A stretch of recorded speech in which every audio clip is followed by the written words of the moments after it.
स्वागत है PTC news ਦੇ ਵਿੱਚ ਸਾਰੇ ਦਰਸ਼ਕਾਂ ਦਾ ਤੇ ਮੈਂ ਹਰਪ੍ਰੀਤ ਸਿੰਘ। ਕੀ ਮਿਲਿਆ ਖਾਸ ਨੂੰ, ਕੀ ਮਿਲਿਆ ਆਮ ਨੂੰ, ਸਾਰਿਆਂ ਦੀਆਂ ਨਜ਼ਰਾਂ, ਪੂਰੇ ਮੁਲਕ ਦੀਆਂ ਨਜ਼ਰਾਂ ਅੱਜ ਬਜਟ ਤੇ ਲੱਗੀਆਂ ਹੋਈਆਂ ਸੀ। ਨੌਕਰੀ ਪੇਸ਼ਾ ਲੋਕ ਕਹਿ ਰਹੇ ਨੇ ਕਿ ਸਾਨੂੰ ਬੜੀਆਂ ਉਮੀਦਾਂ ਸੀ ਕਿ ਸਾਨੂੰ ਟੈਕਸ ਰਿਬੇਟ ਦੇ ਵਿੱਚ ਕੁਝ ਰਾਹਤ ਮਿਲੇਗੀ, ਪਰ ਅਜਿਹਾ ਨਹੀਂ ਹੋਇਆ। ਨੌਕਰੀ ਪੇਸ਼ਾ ਲੋਕ ਜ਼ਰੂਰ ਮਾਯੂਸ ਨੇ। ਸਰਕਾਰ ਕਹਿੰਦੀ ਹੈ ਕਿ ਕਿਸਾਨ ਪੱਖੀ ਬਜਟ ਅਸੀਂ ਪੇਸ਼ ਕੀਤਾ ਹੈ। ਕਿਸਾਨਾਂ ਦੀ ਆਮਦਨ ਵਧਾਉਣ ਦਾ ਸਾਡਾ ਟੀਚਾ ਜਿਹੜਾ 2022 ਤੱਕ ਦਾ ਦੁੱਗਣੀ ਆਮਦਨ ਕਰਨ ਦਾ, ਉਸ ਪ੍ਰਤੀ ਅਸੀਂ ਬਹੁਤ ਸਾਰੇ ਕਦਮ ਚੁੱਕੇ ਨੇ। ਭਾਵੇਂ ਉਹ ਫੂਡ ਪ੍ਰੋਸੈਸਿੰਗ ਦਾ ਮਾਮਲਾ ਹੋਵੇ, ਐਮਐਸਪੀ ਨਿਰਧਾਰਿਤ ਕਰਨ ਦਾ ਮਾਮਲਾ ਹੋਵੇ ਜਾਂ ਕਰਜ਼ੇ सस्ते करने का मामला होवे। किसान भाईचारा हाले उन्ना खुश नहीं है और कुछ ये भी गल्लां कही जा रही कि हाले क्लैरिटी आई नहीं है। पूरी क्लैरिटी जब तक किसानों को समझ आएगी उस तो बाद ही उन्होंने रिएक्शन आने शुरू हो जाएंगे। किस तरह का यह रहा बजट, किस नूं इस दे विच रियायतां मिलियां ने, की रियायतां मिलियां ने और जिन्नी उम्मीद की जा रही सी कि लोक लुभावना बजट होवेगा, ये बजट उस तरह का है ਜਾਂ नहीं है, इसे ਦੇ विचार चर्चांगे। एक लंबा चौड़ा पैनल लैके तुहाडे सामने हाजिर होए हां। सब तो पहले जाण पछाण करा दईए, आपां फिर अगे वधदे हां। साडे नाल डॉक्टर दलजीत सिंह चीमा साहब मौजूद ने, सीनियर आगू ने श्रोमणी अकाली दल दे। डॉक्टर तारा सिंह संधू साहब बुलारा ने पंजाब कांग्रेस दे, और इस दे नाल ही अनिल सरीन साहब साडे नाल मौजूद ने, सीनियर आगू ने बीजेपी दे, और जगतार सिंह संघेड़ा साहब बुलारा ने आम आदमी पार्टी दे। डॉक्टर ज्ञान सिंह जी अर्थशास्त्री ने पंजाबी यूनिवर्सिटी दे, और इस दे नाल ही टाइगर चंडोक साहब मार्केट माहिर ने। इन्हां तों पहलां भी असीं विचार वटांदरे करते रहे हां। बहुत बहुत स्वागत है सारे मेहमानां दा। मैं शुरुआत सरीन साहब थोड़े तो ही करांगा। बहुत सारिया उम्मीदां सी लोकां नूं कि इस वार दा बजट है जिहड़ा वो पता नहीं किन्ना को वधिया होऊगा, क्योंकि लोक लुभावने बजट होण दी उम्मीद सी और इलैक्शन ईयर आने वाला है और आखिरी बजट है, पर उस तरह का कुछ जादू निकलिया नहीं जिस तरह की लोगों को उम्मीद सी। नहीं, मैं तो कहांगा कि this is a very populist भी हैगा, रिफॉर्मिस्ट भी हैगा एंड पीपल ओरिएंटेड हैगा बजट। ਤੁਸੀਂ ਦੇਖੋ which kind of people ਕਿਹੜੇ ਲੋਕਾਂ ਲਈ ਦੇਖੋ, ਜਿਸ ਤੱਕ ਤੁਸੀਂ ਸੈਲਰੀ ਕਲਾਸ ਦੀ ਗੱਲ ਕੀਤੀ, ਸਟੈਂਡਰਡ ਡਿਡਕਸ਼ਨ 40,000 ਦੀ ਇੰਟਰੋਡਿਊਸ ਕਰ ਦਿੱਤੀ ਗਈ ਉਹਦੇ ਵਿੱਚ। That is a big relief to the at least salaried persons. ਫਿਰ ਜੇ ਆਮ ਆਦਮੀ ਰਿਬੇਟ ਦੀ ਅੱਖਾਂ ਉਮੀਦ ਲਾ ਕੇ ਬੈਠੇ ਸੀ, ਉਹਨਾਂ ਨੂੰ ਤਾਂ ਕੋਈ ਫਰਕ ਨਹੀਂ ਪਿਆ। ਆ ਗਿਆ ਨਾ ਜੀ। ਉਹਦੇ ਬਾਅਦ ਜਿਹੜੇ ਸੀਨੀਅਰ ਸਿਟੀਜ਼ਨ ਸੀਗੇ ਉਹਨਾਂ ਨੂੰ ਜਿਹੜਾ ਹੈਗਾ ਵਾ ਉਹਨਾਂ ਦੇ ਐਫਡੀਜ਼ ਔਰ ਜਿਹੜਾ ਉਹ ਇੰਟਰਸਟ ਸੀਗਾ ਉਹ 10,000 ਤੋਂ ਚੱਕ ਕੇ 50,000 ਤੇ ਲੈ ਗਏ। ਫਿਰ ਉਹਦੇ ਇਲਾਵਾ ਜਿਹੜੀ ਮੈਡੀਕਲ ਇੰਸ਼ੋਰੈਂਸ ਹੁੰਦੀ ਸੀਗੀ ਉਹਦੀ ਰੇਸ਼ੋ ਵੀ 50,000 ਤੱਕ ਲੈ ਗਏ, 40,000 ਤੱਕ ਲੈ ਗਏ। ਇਸ ਤਰੀਕੇ ਦੇ ਨਾਲ ਇਹ ਸਹੂਲਤਾਂ ਜਿਹੜੀ ਦਿੱਤੀਆਂ ਗਈਆਂ ਨੇ। ਉਹਦੇ ਇਲਾਵਾ ਹਰ ਖੇਤਰ ਦੇ ਵਿੱਚ ਤੁਸੀਂ ਅੱਜ ਦੇਖੋ, ਗਰੀਬ ਆਦਮੀ ਮੈਡੀਕਲ ਨਹੀਂ ਕਰਾ ਸਕਦਾ ਸੀਗਾ। 10 ਕਰੋੜ ਪਰਿਵਾਰ ਮਤਲਬ 50 ਕਰੋੜ ਲੋਕਾਂ ਨੂੰ ਐਵਰੇਜਲੀ ਤੁਸੀਂ 5 ਲੱਖ ਤੱਕ ਦਾ ਉਹਨਾਂ ਨੂੰ ਫ੍ਰੀ ਮੈਡੀਕਲ ਏਡ ਦਾ ਦੇ ਦਿੱਤਾ, ਇੰਸ਼ੋਰੈਂਸ ਦਾ। ਅੱਛਾ, ਥੋੜਾ ਜਿਹਾ ਇਹ ਵੀ ਸਾਫ਼ ਕਰੋ ਸਰੀਨ ਸਾਹਿਬ, ਜਿਹੜਾ ਤੁਸੀਂ 5 ਲੱਖ ਦਾ ਇੰਸ਼ੋਰੈਂਸ ਦੀ ਗੱਲ ਕਰਦੇ ਹੋ, ਇਹ ਕਿਹੜੇ ਸੈਕਟਰ 'ਚ ਹੋਊਗਾ? ਪ੍ਰਾਈਵੇਟ ਸੈਕਟਰ 'ਚ ਵੀ ਚੱਲੂਗਾ ਜਾਂ ਸਿਰਫ ਸਰਕਾਰੀ ਹਸਪਤਾਲ? No, it is for all. 50 crore ਲੋਕਾਂ ਦਾ ਮਤਲਬ 10 ਕਰੋੜ ਪਰਿਵਾਰਾਂ। ਮੇਰੇ ਕਹਿਣ ਦਾ ਮਤਲਬ ਹੈ ਜਿਹੜੇ 50 ਕਰੋੜ ਲੋਕਾਂ ਦੀ ਤੁਸੀਂ ਗੱਲ ਕਰਦੇ ਹੋ, ਇਲਾਜ ਕਰਾਉਣ ਲਈ ਕਿੱਥੇ ਜਾਣ, ਕਿੱਥੇ ਉਹਨਾਂ ਨੂੰ ਇਹ ਮੁਫਤ ਸਹੂਲਤਾਂ ਮਿਲਣਗੀਆਂ? It is going to be just like insurance. Insurance private sector ਦੇ ਵਿੱਚ everywhere it will be applicable. ਆਮ ਤੌਰ ਤੇ ਹੁੰਦਾ ਕਿ ਇਹ ਇੰਸ਼ੋਰੈਂਸ ਹੈ ਜਿਹੜੀ ਉਹ ਸਰਕਾਰੀ ਹਸਪਤਾਲਾਂ ਨਹੀਂ, ਸਰਕਾਰੀ ਹਸਪਤਾਲਾਂ ਤੇ ਅਦਰਵਾਈਜ਼ ਬੜੀ ਕੰਪਨਸੇਟਡ ਹੁੰਦੀ ਹੈ। ਉੱਥੇ ਤੇ ਬੜੀ ਆਲਰੇਡੀ ਕੰਪਨਸੇਟਡ ਹੁੰਦੀ ਹੈ। ਇਟ ਇਜ਼ ਫॉर ਆਲ, ਔਰ ਇਹ ਬੜਾ ਇੱਕ ਵੱਡਾ ਸਟੈਪ ਹੈਗਾ। ਫਿਰ ਉਹਦੇ ਬਾਅਦ ਜਿਹੜਾ ਹਾਊਸਿੰਗ ਫॉर ਆਲ ਦਾ ਜਿਹੜਾ ਸਾਡਾ ਸੀਗਾ ਬੀਜੇਪੀ ਦਾ ਔਰ ਐਨਡੀਏ ਗਵਰਨਮੈਂਟ ਦਾ ਇਸ਼ੂ ਸੀਗਾ, ਉਹਦੇ ਵਿੱਚ ਵੀ ਅਸੀਂ ਜਿਹੜੇ ਹੈਗੇ ਆ ਫਲੈਟਸ ਮਤਲਬ ਘਰ ਦੇ ਰਹੇ ਆ ਜਿਹਨਾਂ ਦੇ ਕੋਲ ਘਰ ਨਹੀਂ ਹੈਗਾ। ਇਸ ਤਰੀਕੇ ਦੇ ਨਾਲ ਮੈਡੀਕਲ ਸਾਈਡ ਦੇ ਉੱਤੇ ਵੀ ਅਸੀਂ ਮੈਡੀਕਲ ਕਾਲਜਿਸ ਖੋਲ੍ਹ ਰਹੇ ਹਾਂ। ਕਾਫੀ ਜਿਹੜੇ ਹੈਗੇ ਨੇ ਅਸੀਂ ਉਹਦੇ 'ਚ ਖੋਲ੍ਹ ਰਹੇ ਹਾਂ। ਆਪਾਂ ਇੱਕ ਰਿਐਕਸ਼ਨ ਲੈ ਲੈਂਦੇ ਹਾਂ, ਫਿਰ ਵਿਸਥਾਰ ਦੇ ਨਾਲ ਬਾਅਦ 'ਚ ਗੱਲ ਕਰਾਂਗੇ। ਹਾਂਜੀ ਸੰਘੇੜਾ ਸਾਹਿਬ, ਮੁੱਖ ਵਿਰੋਧੀ ਪਾਰਟੀ ਪੰਜਾਬ ਦੀ, ਕੀ ਕਹਿੰਦੇ ਹੋ ਤੁਸੀਂ ਇਸ ਬਜਟ? ਹਰਪ੍ਰੀਤ ਜੀ, ਮੈਨੂੰ ਤਾਂ ਇਹਦੇ ਵਿੱਚ ਕੋਈ ਖਾਸ ਗੱਲ ਨਹੀਂ ਲੱਗੀ। ਜੇ ਆਪਾਂ ਸ਼ੁਰੂ ਫਾਰਮਰਸ ਤੋਂ ਕਰ ਲਈਏ, ਪੰਜਾਬ ਲਈ ਤਾਂ ਪੰਜਾਬ ਦੇ ਫਾਰਮਰ ਲਈ ਤਾਂ ਕੁਝ ਵੀ ਨਹੀਂ ਹੈਗਾ। ਜੇ ਇੱਥੇ ਗੱਲ ਕੀਤੀ ਗਈ ਆ ਕਿ 1.5% ਦੇ ਹਿਸਾਬ ਨਾਲ MSP ਜਿਹੜੀ ਨਿਸ਼ਚਿਤ ਕੀਤੀ ਜਾਵੇ ਵੀ ਖਰਚਾ ਕਾਊਂਟ ਕਰਕੇ, ਜੋ 50% ਦੀ ਮੁਨਾਫਾ ਦੇ ਕੇ ਸਵਾਮੀਨਾਥਨ ਕਮਿਸ਼ਨ ਨੇ ਕਿਹਾ ਸੀਗਾ, ਉਹਦਾ ਵੀ ਇਹ ਵਾਅਦਾ ਹੀ ਕੀਤਾ ਗਿਆ ਆ ਕਿ 50% ਦੀ ਮੁਨਾਫਾ ਜੋੜ ਕੇ ਜਿਹੜਾ ਭਾਅ ਤੈਅ ਕੀਤਾ ਜਾਵੇਗਾ। ਦੂਸਰੀ ਗੱਲ, ਇੱਕ ਹੋਰ ਪੁਰਾਣਾ ਲਾਰਾ ਜਿਹੜਾ ਇੰਨੇ ਸਾਲ ਹੋ ਗਏ ਉਹ ਲਾਰਾ ਪੱਕੀ ਜਾ ਰਿਹਾ। 14 ਦਾ ਲਾਇਆ ਹੋਇਆ 2022 ਤੱਕ ਇਨਕਮ ਜਿਹੜੀ ਹੈ ਡਬਲ ਕਰ ਦੇਣੀ ਹੈ ਫਾਰਮਰਸ ਦੀ, ਤੇ ਉਹਦੇ ਵੱਲ ਕੋਈ ਵੀ ਸਟੈਪ ਨਹੀਂ ਚੱਕਿਆ ਗਿਆ। ਆਹ ਫੂਡ ਪਾਰਕ ਥੋੜੇ ਜਿਹਾ ਬਣਾਤੇ, ਉਹਦੇ ਨਾਲ ਇਹ ਨਹੀਂ ਹੈ, ਇਹ ਉਧਰ ਨੂੰ ਸਟੈਪ ਨਹੀਂ ਹੈਗਾ, ਮਤਲਬ ਸਫੀਸ਼ੀਐਂਟ ਨਹੀਂ ਹੈਗਾ। ਅੱਛਾ ਚਲੋ, ਮੈਂ ਮੋਟੇ ਜਿਹੇ ਪੁਆਇੰਟ ਇਹਨਾਂ ਦੇ ਖੇਤੀ ਸੈਕਟਰ ਜੋੜ ਦੇਣਾ, ਆਪਾਂ ਪੁਆਇੰਟ ਦਰ ਪੁਆਇੰਟ ਆਈਏ। ਇਹ ਕਹਿੰਦੇ ਨੇ ਕਿ ਸਾਰੀਆਂ ਫਸਲਾਂ ਦਾ MSP ਦੇ ਤਹਿਤ ਉਹਨਾਂ ਨੂੰ ਲਿਆਂਦਾ ਜਾਏਗਾ, ਖੇਤੀ ਲੋਨ 5% ਦੀ ਦਰ ਤੇ ਦਿੱਤਾ ਜਾਏਗਾ, ਕਿਸਾਨਾਂ ਦੀ ਆਮਦਨ ਦੇ ਵਿੱਚ 1.5 ਗੁਣਾ ਵਾਧਾ ਹੋਵੇਗਾ, ਫੂਡ ਪ੍ਰੋਸੈਸਿੰਗ ਦਾ ਬਜਟ ਦੁੱਗਣਾ ਕਰ ਦਿੱਤਾ ਗਿਆ। ਇਹ 4-5 ਜਿਹੜੀਆਂ ਵੱਡੀਆਂ ਗੱਲਾਂ ਇਹਨਾਂ ਨੇ ਦੱਸੀਆਂ ਨੇ, ਉਹ ਤੁਹਾਨੂੰ ਲੱਗਦਾ ਨੇ ਕਿ ਖੇਤੀ ਸੈਕਟਰ 'ਚ ਕੁਝ ਫੂਡ ਪ੍ਰੋਸੈਸਿੰਗ ਦਾ ਜਿਹੜਾ ਇਹਨਾਂ ਨੇ ਬਜਟ ਡਬਲ ਕੀਤਾ ਹੈ ਉਹ ਠੀਕ ਹੈ। ਉਹ ਇਨਡਾਇਰੈਕਟਲੀ ਫਾਰਮਰਸ ਦੀ ਪ੍ਰੋਡਿਊਸ ਦਾ ਥੋੜਾ ਬਹੁਤ ਉਹਨਾਂ ਤੱਕ ਪਹੁੰਚਦਾ ਨਹੀਂ ਪਹੁੰਚਦਾ, ਡਿਪੈਂਡ ਕਰਦਾ ਹੈ ਕਿ ਕਿਹੜੇ ਪ੍ਰੋਸੈਸਿੰਗ ਯੂਨਿਟ ਕਿੱਥੇ ਲੱਗਦੇ ਹੈਗੇ, ਕੀ ਉਹਦਾ ਹੁੰਦਾ ਹੈਗਾ। ਤੇ ਉਹਦੇ ਵਿੱਚ ਕੀ ਕੰਟਰੈਕਟ ਫਾਰਮਿੰਗ ਉਹ ਕਰਾਉਂਦੇ ਆ, ਪੰਜਾਬ 'ਚ ਕਰਾਉਂਦੇ ਆ, ਕਿੱਥੇ ਕਰਾਉਂਦੇ ਆ, ਉਹ ਬਾਅਦ ਦੀ ਗੱਲ ਹੈਗੀ ਆ। ਬਟ MSP 'ਚ ਕੋਈ ਤਬਦੀਲੀ ਨਹੀਂ ਹੈ ਹੈਪੀ ਜੀ, ਫਾਰ ਦਾ ਟਾਈਮ ਵੀ ਕੋਈ ਤਬਦੀਲੀ ਨਹੀਂ ਹੈ। ਇੱਕ ਇਹਨਾਂ ਨੇ ਹੋਰ ਆ ਜਿਹੜਾ ਸਟਰਾਅ ਬਰਨਿੰਗ ਦਾ ਪੈਡੀ ਵੇਲੇ ਜਾਂ ਕਣਕ ਵੇਲੇ ਥੋੜੀ ਬਹੁਤ ਪ੍ਰੋਬਲਮ ਆਉਂਦੀ ਸੀ, ਉਹਦੇ ਵਿੱਚ ਜ਼ਰੂਰ ਕਿਹਾ ਪਿਆ ਅਸੀਂ ਕੰਪਨਸੇਟ ਕਰਾਂਗੇ ਪੰਜਾਬ, ਹਰਿਆਣਾ ਤੇ ਦਿੱਲੀ ਦੇ ਵਿੱਚ ਇਸ ਜਿਹੜੀ ਆ ਪੋਲੂਸ਼ਨ ਨੂੰ ਕੰਟਰੋਲ ਕਰਨ ਲਈ। ਹੋਰ ਕੋਈ 42 ਮੈਗਾ ਫੂਡ ਪਾਰਕਸ ਦੀ ਗੱਲ ਕੀਤੀ ਗਈ ਆ, ਉਹ ਪਤਾ ਨਹੀਂ ਕਿੱਥੇ ਬਣਨੇ ਆ। ਚਲੋ ਮੈਂ ਰਿਐਕਸ਼ਨ ਲੈ ਲਾਂ। ਫਾਰਮਰਸ ਨੂੰ ਬਿਲਕੁਲ ਇਹਦਾ ਕੋਈ ਪੰਜਾਬ ਨੂੰ ਓਵਰਆਲ ਪੰਜਾਬ ਨੂੰ ਇਹਦਾ ਕੋਈ ਮਤਲਬ ਨਿਗੁਣਾ ਜਾਂ ਕੋਈ ਸੰਦਰਭ ਦੇ ਵਿੱਚ ਤੁਸੀਂ ਇਹ ਮੰਨਦੇ ਹੋ ਕਿ ਇਸ ਬਜਟ ਦਾ ਕੋਈ ਫਾਇਦਾ ਨਹੀਂ ਹੈ? ਇੱਕ ਵੱਡਾ ਸੈਕਟਰ ਜਿਹੜਾ ਕਿਸਾਨੀ ਸੀਗਾ, ਜਿਹਨੂੰ ਉਮੀਦ ਸੀ, ਉਹਦੇ ਲਈ ਕੁਝ ਖਾਸ ਨਹੀਂ ਹੋਇਆ। ਮੈਂ ਆਨਾ ਵਾਪਸ ਤੁਹਾਡੇ ਕੋਲ। ਹਾਂਜੀ ਸੰਧੂ ਸਾਹਿਬ, ਤੁਹਾਡਾ ਕੀ ਰਿਐਕਸ਼ਨ ਹੈ? ਦੇਖੋ ਜੀ, ਪਹਿਲੀ ਗੱਲ ਤਾਂ ਇਹ ਹੈ ਕਿ ਪਹਿਲੀ ਵਾਰੀ ਗੁਜਰਾਤ ਦੀਆਂ ਚੋਣਾਂ ਜਿਹੜੀਆਂ ਹੋ ਕੇ ਹਟੀਆਂ, ਉਹਦੇ 'ਚ ਰੂਰਲ ਏਰੀਏ ਵੱਲੋਂ ਜਿਹੜਾ ਰਿਐਕਸ਼ਨ ਦਿਖਾਇਆ ਗਿਆ, ਉਹਦਾ ਇਸ ਬਜਟ 'ਚ ਰਿਫਲੈਕਸ਼ਨ ਮਿਲਦੀ ਹੈ ਕਿ ਰੂਰਲ ਜਿਹੜਾ ਹੈ ਪਹਿਲੀ ਵਾਰੀ ਬਜਟ 'ਚ ਏਜੰਡੇ ਤੇ ਆਇਆ। ਇਸ ਗੱਲ ਦਾ ਮੈਂ ਸਵਾਗਤ ਕਰਦਾ। ਦੂਸਰੀ ਜਿਹੜੀ ਗੱਲ ਹੈ ਕਿ ਇਹ ਬਜਟ ਮਿਡਲ ਇੰਡਸਟਰੀ ਵਾਲੇ ਵੀ ਚੀਕਾਂ ਮਾਰ ਰਹੇ ਹੈ, ਮਿਡਲ ਕਲਾਸ ਵੀ ਚੀਕਾਂ ਮਾਰ ਰਹੀ ਹੈ। ਜਿਹੜੇ ਇਹਦੇ ਵਿੱਚ ਸਟੈਪ ਚੁੱਕੇ ਗਏ ਆ, ਉਹਦੇ 'ਚ ਪੰਜਾਬ ਨੂੰ ਸਭ ਤੋਂ ਘੱਟ ਫਾਇਦਾ ਹੋਣਾ। ਉਹਦੀ ਰੀਜ਼ਨਿੰਗ ਹੈ, ਪੰਜਾਬ ਜਿਹੜੇ ਐਕਸਪੈਰੀਮੈਂਟ ਦੀ ਇਹ ਹੁਣ ਗੱਲ ਕਰ ਰਹੇ ਆ ਇਸ ਬਜਟ ਦੇ ਵਿੱਚ, ਉਹ ਆਲਰੇਡੀ ਪੰਜਾਬ ਇੱਥੋਂ ਕਰ ਚੁੱਕਾ। ਉਹਦੀਆਂ ਮੈਂ 2 ਉਦਾਹਰਨਾਂ ਦੇਣੀਆਂ ਚਾਹੁੰਦਾ। ਮੱਛੀ ਪਾਲਣ, ਪੰਜਾਬ ਕੋਲ ਤਾਂ ਪਾਣੀ ਹੈ ਨਹੀਂ, ਮੱਛੀ ਕਿੱਥੇ ਪਾਲਣੀ? ਨੰਬਰ 1। ਜਿਹੜੇ ਛੱਪੜ ਪਏ ਪੰਚਾਇਤਾਂ ਦੇ, ਉਹਨਾਂ 'ਚ ਸਾਰੇ ਪਿੰਡ ਦਾ ਐਸਾ ਗੰਦ ਪਿਆ ਵੀ ਉਹਦੇ 'ਚ ਜੀਵ ਜਿਉਂਦਾ ਹੀ ਨਹੀਂ ਰਹਿ ਸਕਦਾ। ਦੂਜੀ ਗੱਲ, ਪੋਲਟਰੀ ਬਾਰੇ ਗੱਲਾਂ ਕਰਦੇ ਆ। ਪੋਲਟਰੀ ਦਾ ਕਲਾਈਮੇਟ ਪੰਜਾਬ ਦਾ ਪੋਲਟਰੀ ਦੇ ਸੂਟ ਹੀ ਨਹੀਂ, ਇਹ ਗੱਲ ਪ੍ਰੂਵ ਹੋ ਗਈ ਹੈ 1990 ਦੇ ਕਰੀਬ ਹੀ। ਇਸੇ ਕਰਕੇ ਪੰਜਾਬ 'ਚੋਂ ਪੋਲਟਰੀ ਤਬਾਹ ਹੋ ਕੇ ਬਰਵਾਲੇ ਚਲੀ ਗਈ ਹੈ ਉਸ ਏਰੀਏ ਦੇ ਵਿੱਚ। ਤੀਜਾ ਇਹਨਾਂ ਕਹਿੰਦੇ ਜੀ ਪਸ਼ੂ ਧਨ ਜੀ, ਗੋਬਰ ਜੀ। ਮੈਂ ਵੀ ਪ੍ਰਧਾਨ ਮੰਤਰੀ ਦਾ ਭਾਸ਼ਣ ਸੁਣਦਾ ਹੀ, ਪਸ਼ੂ ਧਨ ਤਾਂ ਪੰਜਾਬ 'ਚੋਂ ਘਟ ਗਿਆ ਕਿਉਂਕਿ ਪਸ਼ੂ ਨੂੰ ਰੱਖਣ ਤੇ ਉਹਦੀ ਜਿਹੜੀ ਕਾਸਟ ਹੈ, ਉਹਦੇ ਨੂੰ ਦੁੱਧ ਸਸਤਾ ਪੈਂਦਾ। ਇਸ ਕਰਕੇ ਇਹ ਨਹੀਂ ਹੁਣ ਨੈਸਲੇ ਡੇਅਰੀ ਹੈ ਮੋਗੇ ਦੀ। ਪਰ ਚਲੋ ਮੈਂ ਇਹ ਸਾਰੀਆਂ ਗੱਲਾਂ ਨਾਲ ਐਗਰੀ ਹਾਂ ਤੁਹਾਡੀਆਂ, ਪਰ ਜਿਹੜੀ ਗੱਲ ਇਹਨਾਂ ਨੇ ਕਹੀ ਹੈ, ਜਿਹੜੀ ਮੈਂ 3-4 ਚੀਜ਼ਾਂ ਤੁਹਾਨੂੰ ਦੱਸੀਆਂ ਸੀ ਵੀ MSP ਦੇ ਤਹਿਤ ਲਿਆਂਦੀਆਂ ਜਾਣਗੀਆਂ ਫਸਲਾਂ, ਖੇਤੀ ਦਾ ਜਿਹੜਾ ਲੋਨ ਹੈ ਉਹ ਘੱਟ ਦਰ ਤੇ ਦਿੱਤਾ ਜਾਏਗਾ, ਇਸ ਤੋਂ ਇਲਾਵਾ ਆਨਲਾਈਨ ਮੰਡੀਆਂ ਜੋੜੀਆਂ ਜਾਣਗੀਆਂ, ਇਹ ਸਾਰੀਆਂ ਚੀਜ਼ਾਂ ਦਾ ਕੋਈ ਫਰਕ ਨਹੀਂ ਪੈਣਾ। ਪੰਜਾਬ ਤਾਂ ਆਲਰੇਡੀ ਲੋਨ 'ਚ ਐਗਜ਼ੌਸਟ ਹੋਇਆ ਪਿਆ। ਉਹਨਾਂ ਨੂੰ ਤਾਂ ਜਿੱਥੇ 50,000 ਜਾਂ 40,000 ਪਰ ਏਕੜ ਮਿਲਣਾ, ਇਦੋਂ ਵੀ ਕਈ ਗੁਣਾ ਚੱਕੀ ਬੈਠਾ। ਉਹ ਤਾਂ ਕਰਜ਼ੇ 'ਚ ਫਸਿਆ ਪਿਆ। ਜੇ ਕੋਈ ਪੰਜਾਬ ਦੀ ਮਦਦ ਹੋ ਸਕਦੀ ਸੀ ਤਾਂ ਉਹ ਕਰਜ਼ਾ ਰਾਹਤ 'ਚ ਕੋਈ ਵਿਸ਼ੇਸ਼ ਪੈਕੇਜ ਦੇ ਕੇ ਹੋ ਸਕਦੀ। ਇਸ ਬਜਟ 'ਚੋਂ ਪੰਜਾਬ ਦੇ ਕਿਸਾਨ ਲਈ ਕੁਝ ਨਹੀਂ ਨਿਕਲ। ਹਾਂਜੀ ਚੀਮਾ ਸਾਹਿਬ, ਦੇਖੋ ਗੱਲ ਇਹ ਹੈ ਕਿ ਇੱਕ ਗੱਲ ਤੇ ਚਲੋ ਸੰਧੂ ਸਾਹਿਬ ਨੇ ਮੰਨ ਲਈ ਕਿ ਬਜਟ ਦੇ ਵਿੱਚ ਜਿਹੜਾ ਰੂਰਲ ਟੱਚ ਹੈ ਔਰ ਫੋਕਸ ਜਿਹੜਾ ਰੂਰਲ ਏਰੀਆ ਦੇ ਵਿੱਚ ਪਿੰਡੂ ਖੇਤਰ ਨੂੰ ਕੀਤਾ, ਔਰ ਐਗਰੀਕਲਚਰ ਵੀ ਪਹਿਲੀ ਵਾਰੀ ਹੈ ਕਿ ਨੈਸ਼ਨਲ ਬਜਟ ਦੇ ਵਿੱਚ ਇਸ ਤਰੀਕੇ ਫੋਕਸ ਕੀਤੀ ਗਈ ਹੈ। ਨਹੀਂ ਤੇ ਬਹੁਤ ਘੱਟ ਜਿਹੜੀ ਹੈ ਐਗਰੀਕਲਚਰ ਦੇ ਉੱਤੇ ਫੋਕਸ ਹੁੰਦਾ। ਇੱਕ ਤਾਂ ਇਹ ਹੈ ਕਿ ਐਗਰੀਕਲਚਰ ਜਿਹੜੀ 2 ਤਰੀਕੇ ਬਚ ਸਕਦੀ ਹੈ। ਇੱਕ ਤਾਂ ਹੈ ਕਿ ਕਿਸਾਨ ਦੀ ਆਪਣੀ ਆਮਦਨ ਜਿਹੜੀ ਹੈ ਉਹਦੀ ਫਸਲਾਂ ਤੋਂ ਉਹਨੂੰ ਵਧਾਇਆ ਜਾਵੇ। ਇਸ ਕਰਕੇ ਮੈਂ ਵੈਲਕਮ ਕਰਦਾ ਕਿ ਇੱਕ ਤਾਂ MSP ਜਿਹੜੀ ਸਾਰੀਆਂ ਫਸਲਾਂ ਵਾਸਤੇ ਹੋਣੀ ਚਾਹੀਦੀ ਹੈ, ਸਾਡੀ ਵੀ ਪਹਿਲਾਂ ਪੁਰਾਣੀ ਮੰਗ ਹੈ, ਔਰ ਇਕੱਲੀ ਹੋਣੀ ਨਹੀਂ ਚਾਹੀਦੀ, ਖਰੀਦ ਵੀ ਉਹਦੇ ਉੱਤੇ ਹੋਣੀ ਚਾਹੀਦੀ ਹੈ। ਇਹ ਵੀ ਇਨਸ਼ੋਰ ਕਰਨਾ ਪਊਗਾ। ਔਰ ਦੂਜੀ ਗੱਲ ਹੈ ਕਿ ਜਿਹੜਾ ਉਹਨਾਂ ਨੇ ਕਿਹਾ ਹੈ ਕਿ ਅਸੀਂ ਇਨਸ਼ੋਰ ਕਰਾਂਗੇ ਕਿ ਜਿਹੜੀ ਹੈਗੀ ਹੈ ਇਸ ਵਾਰੀ ਜਿਹੜੀ MSP ਹੈ ਉਹਦੀ ਕਾਸਟ ਆਫ ਪ੍ਰੋਡਕਸ਼ਨ ਦੇ ਉੱਤੇ 1.5 ਗੁਣਾ ਜਿਹੜੀ ਹੈ ਉਹ ਕਿਸਾਨ ਨੂੰ ਮਿਲੇ ਔਰ 2022 ਤੱਕ ਡਬਲ ਹੋਵੇ।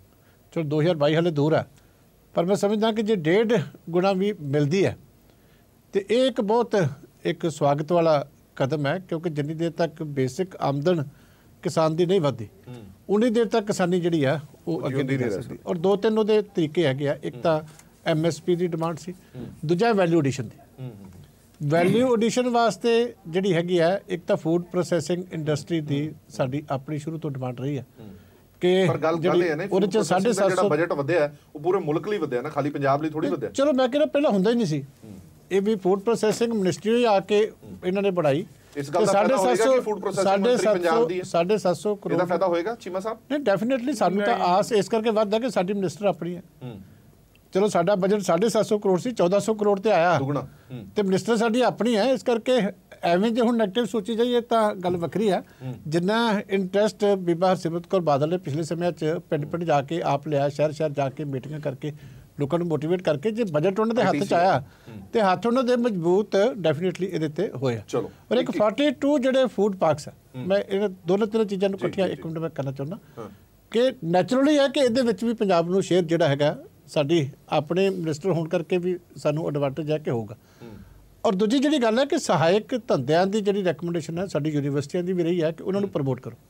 10,000 ਕਰੋੜ ਰੁਪਇਆ ਜੇ ਡੇਅਰੀ ਵਾਸਤੇ ਜਾਂ ਫਿਸ਼ਰੀ ਵਾਸਤੇ ਰੱਖਿਆ ਜਾਂਦਾ ਤੇ ਉਹਨੂੰ ਵੀ ਨਾਲ ਉਹਨੂੰ ਜਿਹੜੀ ਕਿਸਾਨ ਕ੍ਰੈਡਿਟ ਜਿਹੜੀ ਹੈਗੀ ਆ ਉਹ ਕਾਰਡ ਦੇ ਵਿੱਚ ਸ਼ਾਮਲ ਕਰਨਾ, ਇਹ ਚੀਜ਼ਾਂ ਸਾਡੀ ਡਿਮਾਂਡ ਸੀ। ਚਲੋ ਆਪਾਂ ਗਿਆਨ ਸਿੰਘ ਅੱਜ ਹੋਈਆਂ ਤੇ ਆਪਾਂ ਕਹੀ ਜਾਈਏ ਵੀ ਇਹਦਾ ਕੋਈ ਫਾਇਦਾ ਨਹੀਂ। ਠੀਕ ਹੈ, ਥੋੜਾ ਇਹ ਸਾਡੀ ਸਾਰੀਆਂ ਡਿਮਾਂਡ ਸੀ, ਚੰਗੀਆਂ ਗੱਲਾਂ। ਥੋੜਾ ਗਿਆਨ ਸਿੰਘ ਜੀ ਤੋਂ ਵੀ ਲੈ ਲੈਣੇ, ਖੇਤੀ ਸੈਕਟਰ ਬਾਰੇ ਮਾਹਰ ਨੇ। ਗਿਆਨ ਸਿੰਘ ਜੀ, ਮੋਟੀ ਜੀ ਗੱਲ ਮੈਂ ਸਿਰਫ ਪੁੱਛਣਾ, ਜਿਹੜੀਆਂ 2-3 ਚੀਜ਼ਾਂ ਮੈਂ ਪਹਿਲਾਂ ਕਹੀਆਂ ਨੇ ਉਸ ਦਾ ਕਿਸਾਨਾਂ ਨੂੰ ਕਿੰਨਾ ਕੁ ਫਾਇਦਾ ਹੋਣ ਵਾਲਾ ਹੈ ਪੰਜਾਬ ਦੇ ਕਿਸਾਨਾਂ ਨੂੰ? ਜੇ ਪੰਜਾਬ ਦੇ ਸੰਦਰਭ 'ਚ ਦੇਖੀਏ, MSP ਦਾ ਵਿੱਚ 1.5 ਗੁਣਾ ਦੇ ਵਾਧੇ ਦੀ ਗੱਲ ਹੋਵੇ, ਭਾਵੇਂ ਫੂਡ ਪਾਰਕਸ ਦੀ ਗੱਲ ਹੋਵੇ, ਇਹਨਾਂ ਚੀਜ਼ਾਂ ਦਾ ਪੰਜਾਬ ਦੇ ਕਿਸਾਨਾਂ ਨੂੰ ਕਿੰਨਾ ਕੁ ਲਾਭ ਮਿਲਣਾ? ਦੇਖੋ, ਪਹਿਲੀ ਗੱਲ ਤਾਂ ਇਹ ਠੀਕ ਹੈ ਕਿ ਨੈਸ਼ਨਲ ਲੈਵਲ ਤੇ ਕਿਸਾਨਾਂ ਦੀ ਗੱਲ ਚੱਲ ਪਈ, ਪਰ ਮਾੜੀ ਗੱਲ ਇਹ ਹੈਗੀ ਕਿਸਾਨਾਂ ਵਾਲੀ ਪੌੜੀ ਦੇ ਥੱਲੇ ਵਾਲੇ 2 ਡੰਡੇ, ਖੇਤ ਮਜ਼ਦੂਰ ਤੇ ਛੋਟਾ ਪਿੰਡੂ ਕਾਰੀਗਰ, ਉਹਦੇ ਬਾਰੇ ਨਾ ਕੇਂਦਰ ਨੇ ਬੋਦਰ ਕੀਤਾ ਨਾ ਸਟੇਟ ਬੋਦਰ ਕਰਦਾ ਹੈਗਾ। ਦੂਜੀ ਗੱਲ ਹੈ MSP ਵਾਲੀ, ਜਿੰਨੀ ਆਪਦੀ ਪਿੱਠ ਆਪ ਥਾਪੜ ਰਹੇ ਨੇ ਇਹਦੇ ਬਾਰੇ, ਉਹਨਾਂ ਕੁਛ ਉਹਦੇ 'ਚ ਹੈ ਨਹੀਂ। ਕਿਵੇਂ?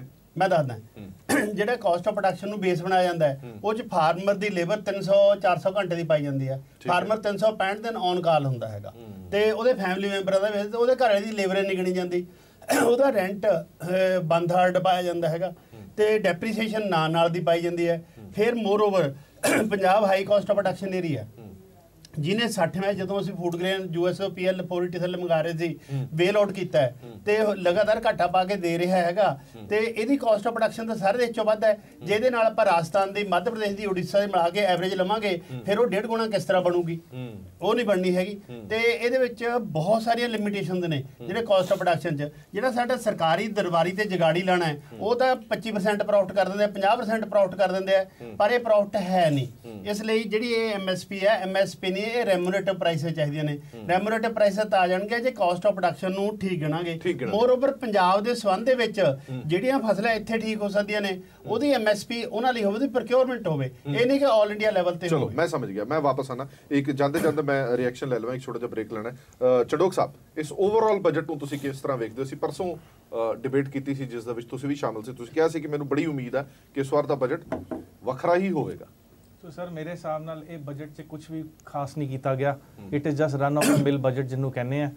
ये रादर ये बजट 'ਚ बहुत सारी एक्सपैक्टेशनस सीगियां, पर मैनू लगता है जेटली साहब ने एक बड़ा बैलेंसिंग एक्ट किया। उहदे 'ਚ प्रॉब्लम की है, प्रधानमंत्री ने कहा कि साडा ईज़ ऑफ डूइंग बिजनेस की रैंकिंग बढ़नी चाहिए। उहदे 'ਚ टैक्स स्टेबलाइजेशन भी एक चीज़ होती है। उन्होंने बजट 'ਚ एक गल मन्नी है कि अबाउट 1.88 करोड़ लोग टैक्स देंगे, कोई एक सैलरीड बंदा 1 करोड़ 45 लाख और 1.89 करोड़ बिजनेसमैन टैक्स देंदा 45,000 करोड़।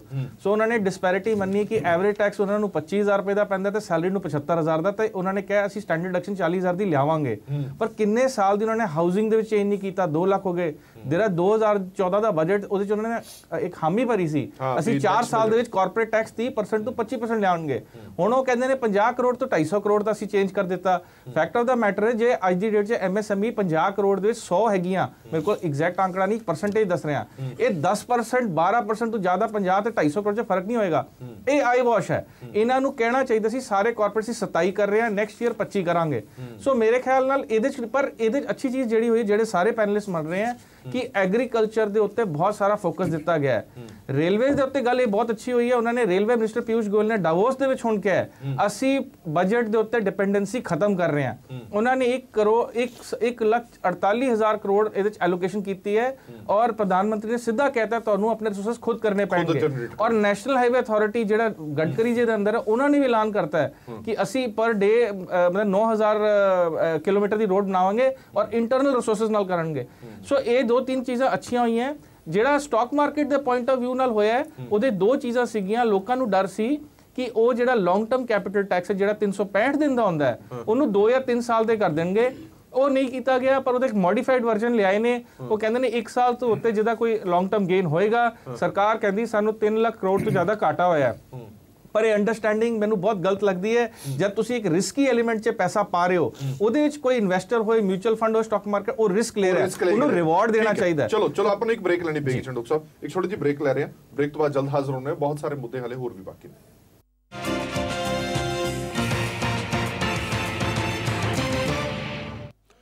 ਬ੍ਰੇਕ ਤੋਂ ਬਾਅਦ ਦਰਸ਼ਕਾਂ ਦਾ ਇੱਕ ਵਾਰ ਫਿਰ ਤੋਂ ਸਵਾਗਤ ਹੈ। ਇਸ ਬਜਟ ਦੇ ਵਿੱਚ ਕੀ ਕੁਝ ਖਾਸ ਰਿਹਾ, ਕਈ ਨਵੀਆਂ ਸਕੀਮਾਂ ਦੀ ਯੋਜਨਾ ਉਲੀਕੀ ਗਈ ਹੈ। ਉਹਨਾਂ ਸਕੀਮਾਂ ਦੇ ਵਿੱਚ ਸਿਹਤ ਦੇ ਪੱਖੋਂ ਜਿਹੜੀ ਸਕੀਮ ਉਲੀਕੀ ਗਈ ਹੈ ਉਸ ਤੇ ਧਿਆਨ ਦੇਣਾ ਬੜਾ ਜ਼ਰੂਰੀ ਹੈ। ਮੈਂ ਚੰਡੋਕ ਸਾਹਿਬ ਥੋੜੇ ਸ਼ਬਦਾਂ ਵਿੱਚ ਤੁਹਾਡੇ ਤੋਂ ਜਾਣਨਾ ਚਾਹਨਾ, ਜਿਹੜਾ ਇਹਨਾਂ ਨੇ ਹੈਲਥ ਦੇ ਬਾਰੇ ਸੋਚਿਆ, ਜਿਹੜਾ ਕਹਿ ਰਹੇ ਕਿ 50 ਕਰੋੜ ਲੋਕਾਂ ਨੂੰ ਸਿੱਧਾ ਡਾਇਰੈਕਟ ਫਾਇਦਾ ਹੋਣ ਵਾਲਾ, ਔਰ ਇਹ ਜਿਹੜਾ ਇੱਕ ਵੱਡਾ ਸੈਕਟਰ ਸੀਗਾ ਜਦੋਂ ਆਪਾਂ ਗੱਲ ਕੀਤੀ ਸੀ ਕਿ ਜਿਹੜਾ ਕਰਜ਼ਾ ਚੜਦਾ ਆਮ ਲੋਕਾਂ ਦੇ ਉੱਤੇ, ਉਹਦੇ ਵਿੱਚ ਇੱਕ ਵੱਡਾ ਰੀਜ਼ਨ ਸਿਹਤ ਵੀ ਹੈ। ਕਿਸੇ ਨੂੰ ਕੋਈ ਲੰਬੀ ਬਿਮਾਰੀ ਹੋ ਗਈ ਜਾਂ ਵੱਡੀ ਬਿਮਾਰੀ ਹੋ ਗਈ ਤਾਂ ਉਹਨਾਂ ਕਰਜ਼ਾ ਨਾ ਤਾਂ ਕਿਸੇ ਬੈਂਕ ਨੇ ਦੇਣਾ ਨਾ ਕਿਸੇ ਹੋਰ ਨੇ, ਉਹਨੇ ਸ਼ਾਹੂਕਾਰ ਤੋਂ ਹੀ ਉਹ ਲੈਣਾ ਕਰਜ਼ਾ। ਤੁਹਾਨੂੰ ਲੱਗਦਾ ਹੈ ਕਿ ਇਸ ਨਾਲ ਇੱਕ ਰਾਹਤ ਮਿਲੇਗੀ ਜੇ ਰੂਰਲ ਖੇਤਰ ਦੀ ਖਾਸ ਗੱਲ ਕੀਤੀ ਜਾਵੇ? ਇਹ ਬਹੁਤ ਅੱਛੀ ਚੀਜ਼ ਹੈ ਜੀ। ਜੇ ਸਾਡੀ ਸਰਕਾਰ ਪ੍ਰਾਇਮਰੀ ਹੈਲਥ ਔਰ ਪ੍ਰਾਇਮਰੀ ਐਜੂਕੇਸ਼ਨ ਬਾਰੇ ਸੋਚ ਰਹੀ ਹੈ ਤਾਂ ਇਹ ਕਿਸੇ ਵੀ ਗਵਰਨਮੈਂਟ ਲਈ ਬਹੁਤ ਅੱਛੀ ਹੈ।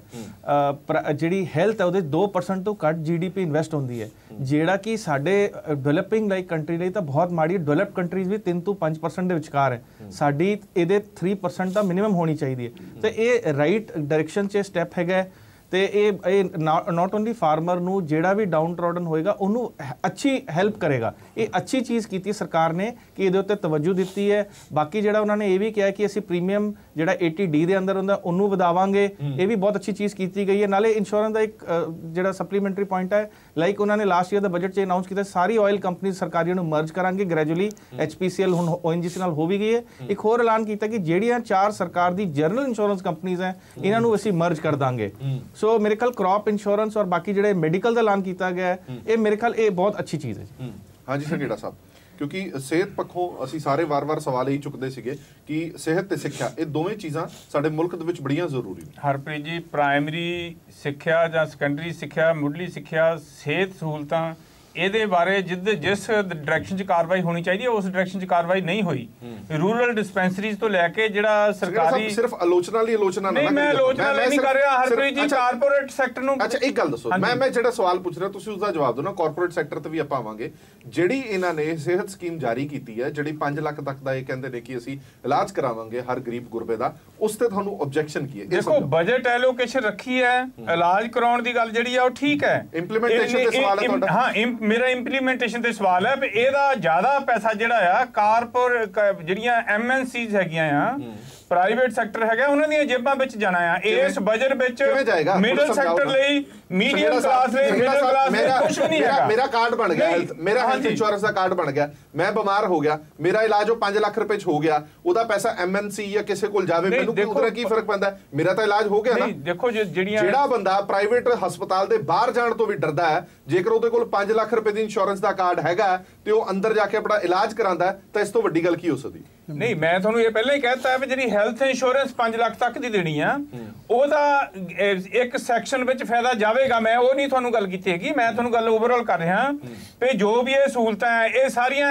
ਇਹਦਾ ਮੈਜੋਰਿਟੀ ਪੈਸਾ ਜਿਹੜਾ ਇਨਵੈਸਟਮੈਂਟ ਦਾ, ਇਹਦਾ ਜਿਹੜਾ ਬਜਟ ਐਲੋਕੇਸ਼ਨ ਦਾ, ਉਹ MNCs ਕੋਲ ਜਾ ਰਿਹਾ ਆ। ਜਿਹੜੀਆਂ ਰੂਰਲ ਡਿਸਪੈਂਸਰੀਜ਼ ਆ ਜਾਂ ਜਿਹੜੇ ਮਤਲਬ ਹੋਰ ਸਰਕਾਰੀ ਸਿਹਤ ਸਹੂਲਤਾਂ ਆ, ਉਹਨਾਂ ਦੇ ਵਿੱਚ ਕੋਈ ਵੀ ਕਿਤੇ ਇੱਕ ਪਾਸੇ ਆਪਾਂ ਸੰਘੇੜਾ ਸਾਹਿਬ ਇਹ ਕਹਿੰਦੇ ਆ ਕਿ ਜਿਹੜੀਆਂ ਡਿਸਪੈਂਸਰੀਜ਼ ਨੇ ਜਾਂ ਸਰਕਾਰੀ ਹਸਪਤਾਲ ਨੇ, ਉਹਨਾਂ ਦੀ ਹਾਲਤ ਬਹੁਤ ਬੁਰੀ ਹੈ, ਉੱਥੇ ਇਲਾਜ ਵਧੀਆ ਨਹੀਂ ਹੁੰਦਾ। ਪ੍ਰਾਈਵੇਟ ਦੇ ਵਿੱਚ ਬੰਦਾ ਇਲਾਜ ਕਰਾ ਨਹੀਂ ਸਕਦਾ, ਬੜਾ ਮਹਿੰਗਾ ਹੈ। ਜੇਕਰ ਹੁਣ ਸਰਕਾਰ ਨੇ ਅਜਿਹਾ ਪ੍ਰਬੰਧ ਵੀ ਕਰ ਦਿੱਤਾ, ਆਪਾਂ ਫਿਰ ਵੀ ਸਵਾਲ ਹਰਪ੍ਰੀਤ ਜੀ, ਆਪਣੇ ਸਿਰਫ 50 ਲੱਖ ਬੰਦੇ ਆਪਣੇ ਕੋਲ ਜਿਹਨਾਂ ਕੋਲ 50 ਕਰੋੜ ਸਰੀਨ ਸਾਹਿਬ ਇਹ ਕਹਿ ਰਹੇ ਨੇ ਕਿ ਜਿਹੜੇ ਵੀ ਤੁਸੀਂ ਇਹ ਐਲਾਨ ਕੀਤੇ ਨੇ, ਇਹ MNC ਦੀਆਂ ਜੇਬਾਂ ਭਰਨ ਦੇ ਲਈ ਕੀਤੇ ਨੇ, ਔਰ ਉਹਦੇ ਚੋਂ ਵੀ ਹਿੱਸੇਦਾਰੀ ਸੰਘੇੜਾ ਸਾਹਿਬ ਬੜੇ ਸਿਆਣੇ ਬੰਦੇ ਨੇ, ਪਰ ਮੈਨੂੰ ਲੱਗਦਾ ਹੈ ਕਿ ਅੱਜ ਤੈਅ ਕਰਕੇ ਆਏ ਨੇ ਕਿ ਹਰ ਚੰਗੀ ਗੱਲ ਨੂੰ ਵੀ ਮੈਂ ਕ੍ਰਿਟਿਸਾਈਜ਼ ਕਰਨਾ। ਦੇਖੋ ਗੱਲ ਇਹ ਹੈ ਕਿ 10 ਕਰੋੜ ਪਰਿਵਾਰਾਂ ਨੂੰ ਹੈਲਥ ਇੰਸ਼ੋਰੈਂਸ ਦਾ ਮਿਲਣਾ 5 ਲੱਖ ਤੱਕ ਦੀ, ਸਾਨੂੰ ਸਾਰਿਆਂ ਨੂੰ ਇਸ ਚੀਜ਼ ਨੂੰ ਐਪਰੀਸ਼ੀਏਟ ਕਰਨਾ ਚਾਹੀਦਾ। ਬੜਾ ਪੋਜ਼ਿਟਿਵ ਸਟੈਪ ਹੈਗਾ। ਜਿਹੜੀ ਇਹਨਾਂ ਨੇ ਗੱਲ ਕੀਤੀ, ਜਿਹੜਾ ਸਵਾਲ ਇੰਪਲੀਮੈਂਟੇਸ਼ਨ ਤੇ ਚੁੱਕ ਰਹੇ ਨੇ, ਨਹੀਂ ਇੰਪਲੀਮੈਂਟੇਸ਼ਨ ਦਾ ਹੈ ਹੁਣ ਪ੍ਰੋਵੀਜ਼ਨ ਆਈ ਹੈ, ਉਹਦੀ ਇੰਪਲੀਮੈਂਟੇਸ਼ਨ ਜੇ ਗੜਬੜ ਹੋਏਗੀ ਤਾਂ ਹੀ ਆਪਾਂ ਚੱਕਦੇ ਨਾ। ਆਪਾਂ ਪਹਿਲਾਂ ਹੀ ਸੋਚੀ ਜਾਂਦੇ ਆ ਜੀ, ਉਹ ਐਲੋਕੇਟ ਕਰ ਦਿੱਤਾ, ਉਹਦੀ ਇੰਪਲੀਮੈਂਟੇਸ਼ਨ ਨਹੀਂ ਹੋਣੀ ਜੀ, ਉਹ ਕੱਲ ਨੂੰ ਕੋਈ ਬਿਮਾਰ ਨਹੀਂ ਹੋਣਾ, ਬਿਮਾਰ ਹੋਊਗਾ ਕਿੱਥੇ ਜਾਊਗਾ? MNC ਜਾਊਗਾ, ਕਿੱਥੇ ਜਾਊਗਾ? ਬੜੇ ਅੱਗੇ ਜਾ ਕੇ ਇੰਪਲੀਮੈਂਟੇਸ਼ਨ ਦੇ ਉੱਤੇ ਮੈਂ ਇੱਕ ਚੀਜ਼ ਹੋਰ ਜਿਹੜਾ ਇੱਕ ਚੀਜ਼ ਹੋਰ ਜਿਹੜੀ ਕੀਤੀ ਸਾਡੀ ਗਵਰਨਮੈਂਟ ਨੇ ਇਸ ਬਜਟ ਦੇ ਵਿੱਚ, ਮੈਂ ਇਸੇ ਕਰ ਰਿਹਾ ਇੱਕ ਜਿਹੜੀ 600 ਰੁਪਿਆ 500 ਰੁਪਿਆ ਪਰ ਮੰਥ TB ਪੇਸ਼ੈਂਟਸ ਨੂੰ ਜਿਹੜਾ ਹੈਗਾ ਵੈ ਉਹਦੀ ਖੁਰਾਕ ਵਾਸਤੇ ਜਿਹੜਾ ਦੇਣ ਦਾ ਪ੍ਰੋਵੀਜ਼ਨ ਕੀਤਾ ਹੈ। ਇਹ ਬਹੁਤ ਵੱਡਾ ਇੱਕ ਰਿਲੀਫ ਹੈ ਗਰੀਬ ਤਬਕੇ ਵਾਸਤੇ, ਕਿਉਂਕਿ ਅੱਜ ਅਸੀਂ ਦੇਖਦੇ ਹਾਂ ਕਿ ਜ਼ਿਆਦਾਤਰ ਟੀਬੀ ਦੇ ਪੇਸ਼ੈਂਟ ਜਿਹੜੇ ਹੈਗੇ ਨੇ ਉਹ ਸਾਡਾ ਲੋਅਰ ਸਟਾਟਾ ਹੈਗਾ। ਸਰ ਮੈਂ ਗੱਲ ਪੂਰੀ ਕਰਦੇ ਹਾਂ। ਲਗਭਗ 1.5 ਲੱਖ ਜਿਹੜੀ ਇਹਨਾਂ ਨੇ ਗੱਲ ਕੀਤੀ ਕਿ ਪ੍ਰਾਇਮਰੀ ਹੈਲਥ ਸੈਂਟਰਸ ਦੀ 1.5 ਲੱਖ ਪ੍ਰਾਇਮਰੀ ਹੈਲਥ ਸੈਂਟਰਸ ਜਿਹੜੇ ਹੈਗੇ ਨੇ ਇਸ ਬਜਟ ਦੇ ਵਿੱਚ ਪ੍ਰੋਵੀਜ਼ਨ ਕੀਤੀ ਗਈ ਉਹਨਾਂ ਨੂੰ ਖੋਲਣ ਵਾਸਤੇ। 1.5 ਲੱਖ ਸਰ ਮੈਂ ਇੱਕ ਗੱਲ ਕਰਦੇ ਹੋ ਤੁਸੀਂ ਸਰ, ਤੁਸੀਂ ਹੁਣ ਇੱਕ ਬਜਟ ਦੇ ਵਿੱਚ ਤੁਸੀਂ 1.5 ਲੱਖ ਨੂੰ ਵੀ ਕਹਿੰਦੇ ਬਹੁਤ ਛੋਟੀ ਚੀਜ਼ ਹੈ। ਇੱਕ ਸੈਕਿੰਡ ਮੈਂ ਤੁਹਾਨੂੰ ਪ੍ਰੈਕਟੀਕਲ ਗੱਲ ਕਰਨਾ ਚਾਹੁੰਦਾ ਐਕਚੁਅਲੀ ਮੈਂ ਐਡ ਆਨ ਕਰ ਦਿੰਦਾ। ਇੱਕ ਪ੍ਰੈਕਟੀਕਲ ਹੈ ਪ੍ਰਾਇਮਰੀ ਜਿਹੜੇ ਹੈਲਥ ਦੀ ਤੁਸੀਂ ਗੱਲ ਕਰ ਰਹੇ ਹੋ ਹੈਲਥ ਸੈਂਟਰਸ, ਉਹਦੀ ਗਿਣਤੀ 1.5 ਲੱਖ ਨਹੀਂ ਹੈ 5 ਲੱਖ ਹੈ। ਹਾਂਜੀ ਸਰ ਇੱਕ ਸੈਂਟੈਂਸ ਮੈਂ ਇਹ ਨਹੀਂ ਗੱਲ ਕਹੀ ਹੈਗੀ, ਬਿਲਕੁਲ ਜਿਹੜੇ ਗਰੀਬੀ ਦੀ ਰੇਖਾ ਤੋਂ ਥੱਲੇ ਹੈਗੇ ਆ ਜਾਂ ਗਰੀਬ ਲੋਕ ਹੈਗੇ ਆ ਉਹਨਾਂ ਵਾਸਤੇ ਕੁਝ ਚੀਜ਼ਾਂ ਹੈਗੀਆਂ, ਔਰ ਜਿਹੜੇ ਧਨਾੜ ਹੈਗੇ ਆ ਇਹ 73% ਵੈਲਥ ਜਿਹੜੀ 1% ਲੋਕਾਂ ਕੋਲ ਚਲੇਗੀ ਆ ਬੀਜੇਪੀ ਦੀਆਂ ਪਾਲਿਸੀਜ਼ ਕਰਕੇ, ਉਹਨਾਂ ਵਾਸਤੇ ਬਹੁਤ ਕੁਝ ਹੈ। ਚਲੋ ਔਰ ਮੈਂ ਕਹਿੰਦਾ ਮਿਡਲ ਕਲਾਸ ਤੇ ਕੁਝ ਵੀ ਨਹੀਂ ਹੈ। ਸਾਡਾ 3 ਸਾਲ ਦਾ ਰਾਜ ਹੈ, 3 ਸਾਲ ਦੇ ਵਿੱਚ ਇੰਨੀ ਸ਼ਿਫਟ ਹੋ ਗਈ ਕਿ 73% ਜਾਂ ਲੋਅਰ ਮਿਡਲ ਕਲਾਸ ਜਿਹੜੀ ਆ ਉਹ ਗਰੀਬੀ ਦੀ ਰੇਖਾ। ਸਰੀਨ ਸਾਹਿਬ ਇੱਕ ਮਿੰਟ ਸਰ, ਇੱਕ ਮਿੰਟ ਮਿਡਲ ਕਲਾਸ ਸਰ, ਇੱਕ ਸੈਕਿੰਡ ਡਿਸਕਸ਼ਨ ਚੰਗੀ ਹੋਣੀ ਚਾਹੀਦੀ ਹੈ, ਵਨ ਸਾਈਡਡ ਨਹੀਂ ਹੋਣੀ ਚਾਹੀਦੀ। ਪਲੀਜ਼ ਤੁਸੀਂ ਆਪਣੇ ਵਿਊਜ਼ ਰੱਖੋ, ਮੈਂ ਆਪਣੇ ਰੱਖਾਂ, ਜਨਤਾ ਡਿਸਾਈਡ ਕਰੇਗੀ ਤੁਸੀਂ ਕੀ ਕਰਨਾ ਹੈ। ਮੇਰਾ ਪੁਆਇੰਟ ਇੰਨਾ ਜਿਹਾ ਹੈ, ਇੰਪਲੀਮੈਂਟੇਸ਼ਨ ਦਾ ਪੁਆਇੰਟ ਇੰਡੀਆ 'ਚ ਬੜਾ ਵੱਡਾ ਹਊਆ ਬਣਾਇਆ ਗਿਆ ਹੈ। ਮੈਂ ਸਾਰੀਆਂ ਸਰਕਾਰ ਨੂੰ ਤੇ ਬੀਜੇਪੀ ਬੈਠੀ, ਖੈਰ ਮੈਂ ਤਾਂ ਅਪੋਲੀਟੀਕਲ ਬੰਦਾ, ਕਾਂਗਰਸ ਬੈਠੀ, ਜਿਹੜੇ ਵੀ ਬੈਠੇ ਨੇ ਉਹਨਾਂ ਨੂੰ ਇੱਕ ਚੀਜ਼ ਸੋਚਣੀ ਚਾਹੀਦੀ ਹੈ, ਇਹ ਕਿਹੜੀ ਸਰਕਾਰ ਨੇ ਕੀਤਾ ਮੈਨੂੰ ਨਹੀਂ ਪਤਾ।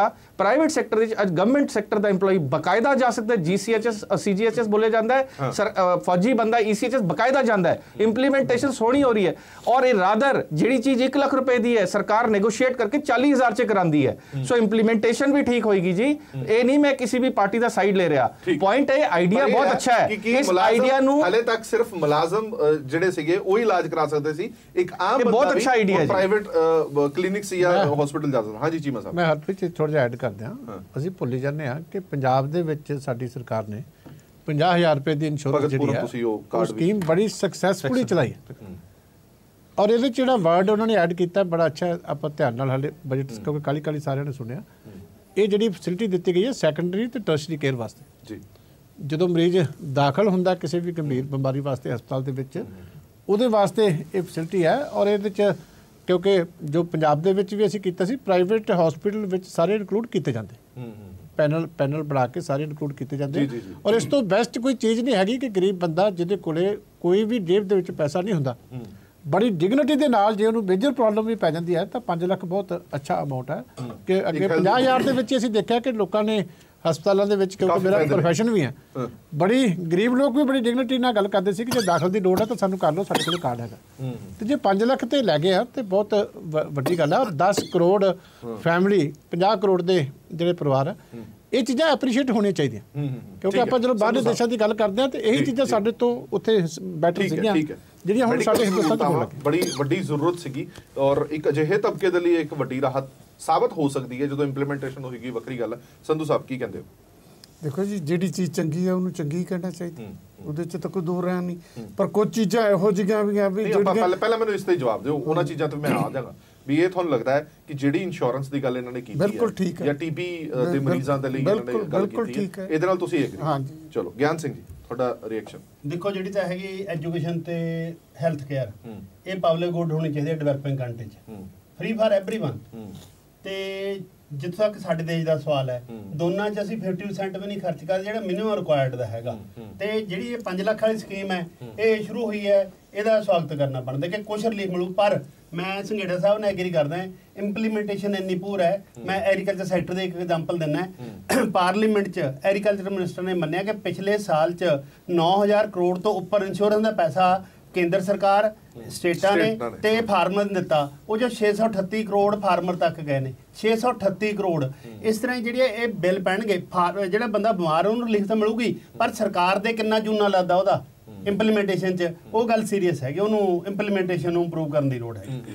ਇਹਦੇ ਵਿੱਚ ਵੀ ਮੈਂ ਤੁਹਾਨੂੰ ਇਹ ਗੱਲ ਕਰਦਾ ਕਿ ਇਹ ਸਕੀਮ ਜਦੋਂ ਕਰਨੀ ਹੈ, ਜਿਹੜੀ ਉਹਨਾਂ ਨੇ ਗੱਲ ਕੀਤੀ ਸੀ ਬੜੀ ਅੱਛੀ ਕੀਤੀ ਸੀ।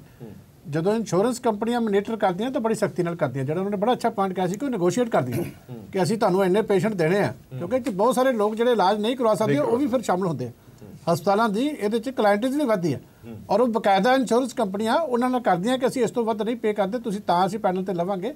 ਇਹ ਰਾਦਰ ਗਵਰਨਮੈਂਟ ਜੇ ਆਪ ਪਰਚੇਜ਼ ਦਵੇ ਤੇ ਔਖਾ ਹੁੰਦਾ। ਕੰਪਨੀਆਂ ਕਿਉਂਕਿ ਮੋਨੀਟਰਿੰਗ ਪ੍ਰਾਈਵੇਟ ਸੈਕਟਰ 'ਚ ਜਾਂ ਇੰਸ਼ੋਰੈਂਸ ਕੰਪਨੀਆਂ ਦੇ ਵਿੱਚ ਜਿਹੜੀ ਮੋਨੀਟਰਿੰਗ ਹੈ ਬਹੁਤ ਅੱਛੀ ਹੁੰਦੀ, ਉਹ ਬੜੀ ਬਰੀਕੀ ਨਾਲ ਗਲਤਾਂ ਚਲੋ ਇੱਕ ਹੋਰ ਮੁੱਦਾ ਹੈਗਾ ਸਿੱਖਿਆ ਦਾ ਮੁੱਦਾ, ਪ੍ਰਾਇਮਰੀ ਸਿੱਖਿਆ ਦਾ ਮੁੱਦਾ। 2-3 ਪੁਆਇੰਟ ਨੇ ਉਹ ਮੈਂ ਪੜ੍ਹ ਦੇਣਾ, ਫਿਰ ਆਪਾਂ ਚਰਚਾ ਉਸ ਤੇ ਵੀ ਕਰਦੇ ਹਾਂ। ਪ੍ਰੀ ਨਰਸਰੀ ਤੋਂ 12ਵੀਂ ਤੱਕ ਦੀ ਐਜੂਕੇਸ਼ਨ ਸਿਸਟਮ ਦੇ ਵਿੱਚ ਸੁਧਾਰ ਹੋਵੇਗਾ, ਮਾਡਰਨ ਸਕੂਲ ਖੋਲੇ ਜਾਣਗੇ, ਬਲੈਕ ਬੋਰਡ ਦੀ ਜਗ੍ਹਾ ਡਿਜੀਟਲ ਬੋਰਡ ਲੱਗੇਗਾ, ਸਮਾਜਿਕ ਸੁਰੱਖਿਆ ਨਾਲ ਜੁੜੀਆਂ ਯੋਜਨਾਵਾਂ ਦੇ ਵਿੱਚ 9975 ਕਰੋੜ ਰੁਪਏ ਦਾ ਜਿਹੜਾ ਉਹ ਵਾਅਦਾ ਕੀਤਾ ਜਾਏਗਾ। ਇੱਕ ਜਿਹੜੀ ਵਾਰ-ਵਾਰ ਸਰੀਨ ਸਾਹਿਬ ਅਸੀਂ ਚੁੱਕਦੇ ਹਾਂ, ਇੱਕ ਮੋਟਾ ਹਿੱਸਾ ਬਜਟ ਦਾ ਸਿਹਤ ਤੇ ਸਿੱਖਿਆ, ਇਹਨਾਂ ਦੋਵਾਂ ਦੇ ਵਿੱਚ ਰੱਖਣਾ ਚਾਹੀਦਾ। ਚਲੋ ਸਿਹਤ ਦੀ ਗੱਲ ਤਾਂ ਹੋ ਗਈ, ਹੁਣ ਸਿੱਖਿਆ ਦੀ ਗੱਲ ਦੇ ਵਿੱਚ ਤੁਹਾਨੂੰ ਲੱਗਦਾ ਕਿ ਤੁਸੀਂ ਸਹੀ ਕਰ ਪਾਏ ਹੋ? ਦੇਖੋ ਜਿੰਨਾ ਵੀ ਇੱਕ ਚੀਜ਼ ਤਾਂ ਆਪਾਂ ਨੂੰ ਸਮਝਣੀ ਪਏਗੀ ਕਿ ਜਿਹੜਾ ਵੀ ਬਜਟ ਹੁੰਦਾ ਉਹਦੀ ਆਮਦਨ ਔਰ ਐਕਸਪੈਂਡੀਚਰ ਨੂੰ ਬੈਲੈਂਸ ਕਰਨਾ ਹੁੰਦਾ। ਜਿੰਨੀ ਕੁ ਆਮਦਨ ਹੋਏਗੀ, ਕੋਈ ਵੀ ਕੰਟਰੀ ਹੋਵੇ, ਆਮਦਨ ਦੇ ਹਿਸਾਬ ਨਾਲ ਹੀ ਉਹਦਾ ਐਕਸਪੈਂਡੀਚਰ ਹੋ ਸਕਦਾ। ਪਰ ਤਰਜੀਹ ਤਾਂ ਦਿੱਤੀ ਜਾ ਸਕਦੀ ਹੈ ਕਿਸੇ ਖਾਸ ਇੱਕ ਚੀਜ਼ ਦੇਖੋ ਨਾ, ਵੱਧ ਤਰਜੀਹ ਦੇ ਦੋ, ਕਿਸੇ ਨੂੰ ਘੱਟ ਤਰਜੀਹ ਇਹ ਤਾਂ ਮੁੱਢਲੀਆਂ ਸਹੂਲਤਾਵਾਂ ਤੁਰੰਤ ਜ਼ਰੂਰੀ ਨਹੀਂ। ਮੈਂ ਦੱਸ ਰਿਹਾ ਜੀ, ਇਹਦੇ ਵਿੱਚ ਜਿਹੜਾ ਹੈਗਾ ਵਾ ਆਲਰੇਡੀ ਜਿਹੜੇ SC ST ਦੇ ਬੱਚੇ ਹੈਗੇ ਨੇ ਉਹਨਾਂ ਵਾਸਤੇ ਕੇਂਦਰ ਸਰਕਾਰ ਪੈਸੇ ਦਿੰਦੀ ਹੈ ਪੜ੍ਹਨ ਵਾਸਤੇ ਜੀ। ਫਿਰ ਉਹਦੇ ਬਾਅਦ ਜਿਹੜਾ ਹੁਣ ਇਹ ਕੀਤਾ ਹੈਗਾ ਕਿ ਨਰਸਰੀ ਤੋਂ ਲੈ ਕੇ 12ਵੀਂ ਤੱਕ ਦੇ ਜਿਹੜੇ ਬੱਚੇ ਉੱਥੇ ਪਹੁੰਚਣ ਸਕੂਲ 'ਚ ਔਰ ਉਹ 12ਵੀਂ ਤੱਕ ਪੜ੍ਹਨ, ਇਸ ਚੀਜ਼ ਨੂੰ ਇਨਸ਼ੋਰ ਕਰਨ ਵਾਸਤੇ ਜਿਹੜੇ ਸਟੈਪਸ ਚੱਕੇ ਗਏ ਨੇ, ਇਹ ਬੜੇ ਸ਼ਲਾਘਾਯੋਗ ਸਟੈਪ ਹੈਗੇ ਨੇ। ਫਿਰ ਉਹਦੇ ਬਾਅਦ ਜਿਹੜਾ ਹੈਗਾ ਵਾ ਜਿਹੜੇ ਇਹਨਾਂ ਨੇ ਪ੍ਰੋਫੈਸ਼ਨਲ ਇਸ਼ੂਜ਼ ਦੇ ਉੱਤੇ ਵੀ ਤਵੱਜੋ ਦੇਣ ਦਾ ਕੀਤਾ ਹੈਗਾ ਕਿ ਅਸੀਂ ਜਿਹੜੇ ਸਕਿੱਲ ਡਿਵੈਲਪਮੈਂਟ ਦਾ ਹੈਗਾ, ਬੱਚਿਆਂ ਨੂੰ ਸਕਿੱਲ ਡਿਵੈਲਪਮੈਂਟ ਦੇ ਓਰੀਐਂਟਡ ਬਣਾਵਾਂਗੇ ਤਾਂ ਕਿ ਉਹ ਆਪਣਾ ਸਵੈ ਰੋਜ਼ਗਾਰ ਕਰ ਸਕਣ। ਇੱਕ ਬਹੁਤ ਵੱਡਾ ਕਦਮ ਹੈਗਾ ਕਿ ਜੇ ਅੱਜ ਬੇਰੋਜ਼ਗਾਰੀ ਦੀ ਸਮੱਸਿਆ ਹੈਗੀ ਹੈ ਤੇ ਦੇਖੋ ਸਰਕਾਰੀ ਨੌਕਰੀਆਂ ਇੰਨੀਆਂ ਨਹੀਂ ਹੋ ਸਕਦੀਆਂ, ਹਾਲਾਂਕਿ ਵਾਅਦਾ ਕੀਤਾ ਹੈਗਾ ਅਸੀਂ ਕਿ ਲਗਭਗ 70 ਲੱਖ ਨੌਕਰੀਆਂ ਅਸੀਂ ਇਸ ਵਾਰੀ ਦਿਆਂਗੇ, ਲੇਕਿਨ ਇਹ 70 ਲੱਖ ਨੌਕਰੀਆਂ ਵੀ ਪ੍ਰਯਾਪਤ ਨਹੀਂ ਹੈਗੀਆਂ, ਮੈਂ ਮੰਨਦਾ ਇਸ ਗੱਲ ਨੂੰ। ਉਹਦੇ ਵਾਸਤੇ ਕੀ ਹੈਗਾ ਕਿ ਸਾਡੇ ਨੌਜਵਾਨਾਂ ਨੂੰ ਸਾਨੂੰ ਤਿਆਰ ਕਰਨਾ ਪਏਗਾ ਕਿ ਉਹ ਆਪਣਾ ਰੋਜ਼ਗਾਰ ਆਪ ਕਮਾਣ ਔਰ ਅੱਗੇ ਵੀ ਦੇਣ। ਚਲੋ ਉਹਦੇ ਵਾਸਤੇ ਸਕਿੱਲ ਡਿਵੈਲਪਮੈਂਟ ਦਾ ਪ੍ਰੋਜੈਕਟ ਹੈਗਾ, ਉਹ ਬਹੁਤ ਅੱਛਾ ਤੁਹਾਡੀ ਗੱਲ। ਇੱਕ ਛੋਟੇ ਜਿਹੇ ਬ੍ਰੇਕ ਲਈ ਮੈਨੂੰ ਰੁਕਣਾ ਪੈ ਰਿਹਾ, ਇਸ ਮੁੱਦੇ ਤੇ ਦੁਬਾਰਾ ਹਾਜ਼ਰ ਹੋਵਾਂਗੇ ਇੱਕ ਛੋਟੇ ਜਿਹੇ ਬ੍ਰੇਕ ਤੋਂ ਬਾਅਦ।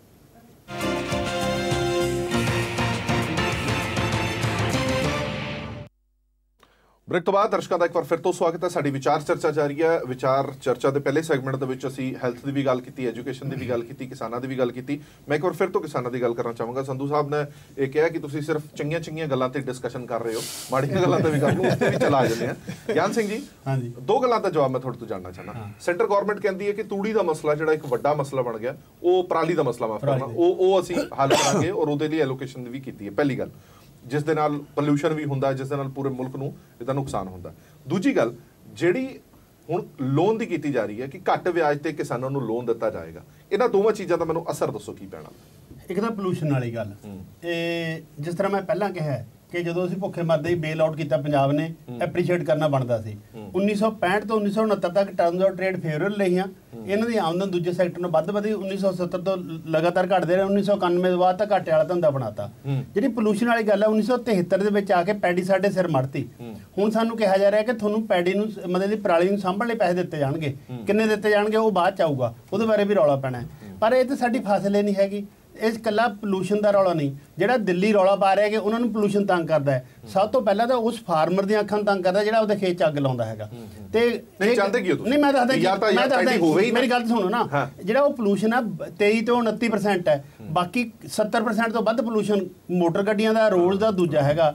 ਮੈਂ ਤਾਂ ਇਹ ਚਾਹੁੰਦਾ ਕਿ ਜਿਹੜੀ ਸਾਡੀ ਪੈਡੀ ਦੀ ਫਸਲ ਹੈ ਸਭ ਤੋਂ ਵਾਪਸ ਲੈ ਲਓ, ਸਾਨੂੰ ਤਾਂ ਸਾਡੀਆਂ ਉਹ ਫਸਲ ਦੇ ਦਿਓ ਜਿਹਦੇ ਨਾਲ ਐਗਰੋ ਕਲਾਈਮੇਟਿਕ ਕੰਡੀਸ਼ਨ ਠੀਕ ਰਹਿਣਗੇ, ਨਰਮਾ ਹੈ, ਕਪਾਹ ਹੈ, ਮੱਕੀ ਹੈ। ਨਹੀਂ, ਪਰ ਜੇ ਤੁਹਾਨੂੰ ਬਦਲ ਦੇ ਰਹੇ ਆ, ਬਦਲ ਕੀ ਦੇ ਰਹੇ, ਬਦਲ ਨਹੀਂ ਦੇ ਰਹੇ ਹੈਗੇ, ਤੁਹਾਨੂੰ ਪਰਾਲੀ ਸਾਂਭਣ ਲਈ ਜੇ ਪੈਸਾ ਦੇ ਰਹੇ ਆ, ਮਸ਼ੀਨਾਂ ਦੇ ਰਹੇ ਆ, ਹੈਪੀ ਸੀਡਰ ਦੇ ਰਹੇ ਆ, ਮੈਂ ਦੱਸਦਾ ਕੀ ਨੁਕਸਾਨ ਹੋਊਗਾ। ਪੋਲੂਸ਼ਨ ਤੁਹਾਡਾ ਜ਼ਰੂਰ ਘਟ ਜਾਊਗਾ, ਕੋਈ ਰੌਲਾ ਨਹੀਂ ਹੈਗਾ, ਪਰ ਇੱਕ ਪੋਲੂਸ਼ਨ ਫੇਰ ਵੀ ਰਹੂਗਾ, ਉਹ ਹੈ ਮਿਥੇਨ ਗੈਸ, ਜਿਹੜਾ ਫਲੱਡ ਇਰੀਗੇਸ਼ਨ ਹੈ, ਮਿਥੇਨ ਉੱਪਰ ਆਉਂਦੀ ਰਹੂ, ਉਹ ਸਾਰਿਆਂ ਨੂੰ ਸਾਨੂੰ ਝੱਲਣਾ ਪਊਗਾ। ਤੇ ਉਦੋਂ ਵੱਡਾ ਨੁਕਸਾਨ ਸਾਡਾ ਗਰਾਊਂਡ ਵਾਟਰ ਡਿਪਲੀਸ਼ਨ ਦਾ। ਕੀ ਪੰਜਾਬ ਦੇ ਕਿਸਾਨ ਦੇ ਕੋਲ ਪੈਡੀ ਤੋਂ ਇਲਾਵਾ ਕੋਈ ਬਦਲ ਹੈਗਾ? ਐਡੇ ਵੱਡੇ ਸੈਕਟਰ ਦੇ ਵਿੱਚ ਬਿਲਕੁਲ ਹੈਗਾ। ਸਾਡੇ ਕੋਲ ਮੱਕੀ ਹੈ, ਸਾਡੇ ਕੋਲ ਨਰਮਾ ਹੈ, ਕਪਾਹ ਹੈ। ਜੇ ਹੁਣ ਉਹਦੀ ਮਾਰਕੀਟ ਇੰਨੀ ਵੱਡੀ ਹੈਗੀ ਹੈ, ਜਿੰਨੀ ਮੈਂ ਨਹੀਂ ਕਹਿੰਦਾ ਮਾਰਕੀਟ ਖਪਤ ਹੈ ਉਨੀ ਜਿੰਨੀ ਖਪਤ ਤੋਂ ਵੱਧ ਹੈ। ਕੇਂਦਰ ਸਰਕਾਰ ਨੇ ਕਹਿਤਾ ਅਸੀਂ ਤਾਂ 1.5 ਪੈਸੇ ਕਰਕੇ ਦੇਵਾਂਗੇ। ਜੇ ਸੱਚੀਓ ਜੈਨੂਇਨਲੀ 1.5 ਕਰਕੇ ਦੇਣੇ ਨੇ, ਫਿਰ ਅਸੀਂ ਐਗਰੋ ਕਲਾਈਮੇਟਿਕ ਕੰਡੀਸ਼ਨ ਠੀਕ ਕਿਉਂ ਨਾ ਰੱਖੀਏ ਤੇ ਅਸੀਂ ਧਰਤੀ ਹੇਠਲਾ ਪਾਣੀ ਮੁਕਾ ਕੇ ਇਹਨੂੰ ਕਿਉਂ ਕੈਲੀਫੋਰਨੀਆ ਬਣਾਈਏ? ਚਲੋ ਠੀਕ ਹੈ। ਹਾਂਜੀ ਚੀਮਾ ਸਾਹਿਬ, ਦੇਖੋ ਗੱਲ ਇਹ ਹੈ ਕਿ ਮੈਂ 2 ਗੱਲਾਂ ਤੇ ਗੱਲ ਕਰਨੀ ਹੈ। ਇੱਕ ਤਾਂ ਇਹ ਹੈ ਕਿ ਐਗਰੀਕਲਚਰ ਦੇ ਵਿੱਚ ਜਿਹੜੀਆਂ ਪੋਜ਼ਿਟਿਵ ਗੱਲਾਂ ਹੈਗੀਆਂ, ਇਹਦੇ ਨਾਲ ਮੈਂ ਸਮਝਦਾ ਕਿ ਇਹ ਹੁਣ ਇੰਪਲੀਮੈਂਟ ਹੋ ਜਾਣ ਤੇ ਕਾਫੀ ਸਾਡਾ ਕਿਸਾਨੀ ਦਾ ਸਾਥ ਜਿਹੜਾ ਸੌਖਾ ਹੋ ਸਕਦਾ। ਦੂਜੀ ਗੱਲ ਜਿਹੜੀ ਡਾਕਟਰ ਗਿਆਨ ਸਿੰਘ ਨੇ ਕਹੀ ਹੈ, ਇਹ ਦੇਖੋ ਇੱਕ ਪਾਸੇ ਨੈਸ਼ਨਲ ਫੂਡ ਸਿਕਿਉਰਿਟੀ ਦੀ ਸਮੱਸਿਆ ਹੈਗੀ। ਹੁਣ ਐਡੀ ਵੱਡੀ ਜਿਹੜੀ ਕੰਟਰੀਬਿਊਸ਼ਨ ਤੁਹਾਡੀ ਪੈਡੀ ਦੀ ਦੇਸ਼ ਨੂੰ ਕਿੰਨੀ ਹੈ ਉਹ ਵੀ ਤੁਹਾਨੂੰ ਸੋਚਣੀ ਪਊਗੀ। ਆਪਾਂ ਕਹਿ ਤਾਂ ਦਿੰਦੇ ਕਿ ਆਪਾਂ ਇੱਕ ਬੰਦ ਕਰ ਦਈਏ, ਅਸੀਂ ਨਹੀਂ ਉਗਾਵਾਂਗੇ ਤਾਂ ਉਗਾਊਗਾ ਕੌਣ? ਦੋਨੇ ਚੀਜ਼ਾਂ ਨੂੰ ਬੈਲੈਂਸ ਰੱਖ ਕੇ ਚੱਲਿਆ ਜਾਣਾ। ਜੇ ਅਸੀਂ ਉਗਾ ਰਹੇ ਹਾਂ ਸਾਨੂੰ ਕੁਝ ਮਿਲ ਰਿਹਾ ਤਾਂ ਉਹਦਾ ਚੀਜ਼ ਕਹੇ ਕਿ ਮੈਂ ਇਹ ਪੈਦਾ ਨਹੀਂ ਕਰਦੀ, ਕੋਈ ਚੀਜ਼ ਆਪਾਂ ਕਿਸੇ ਤੋਂ ਲੈਂਦੇ ਆ, ਕੋਈ ਚੀਜ਼ ਕਿਸੇ ਨੂੰ ਦਿੰਦੇ ਆ। ਇਸ ਕਰਕੇ ਇਹ ਹੈ ਕਿ ਜਿਹੜੀਆਂ ਉਹਦੇ 'ਚ ਆਪਾਂ ਨੂੰ ਮੁਸ਼ਕਲਾਂ ਆ ਰਹੀਆਂ ਉਹ ਹੌਲੀ ਹੌਲੀ ਸਾਡੀਆਂ ਮਿਨੀਮਾਈਜ਼ ਕਿਸੇ ਨਾ ਕਿਸੇ ਤਰੀਕੇ ਹੋ ਜਾਣ।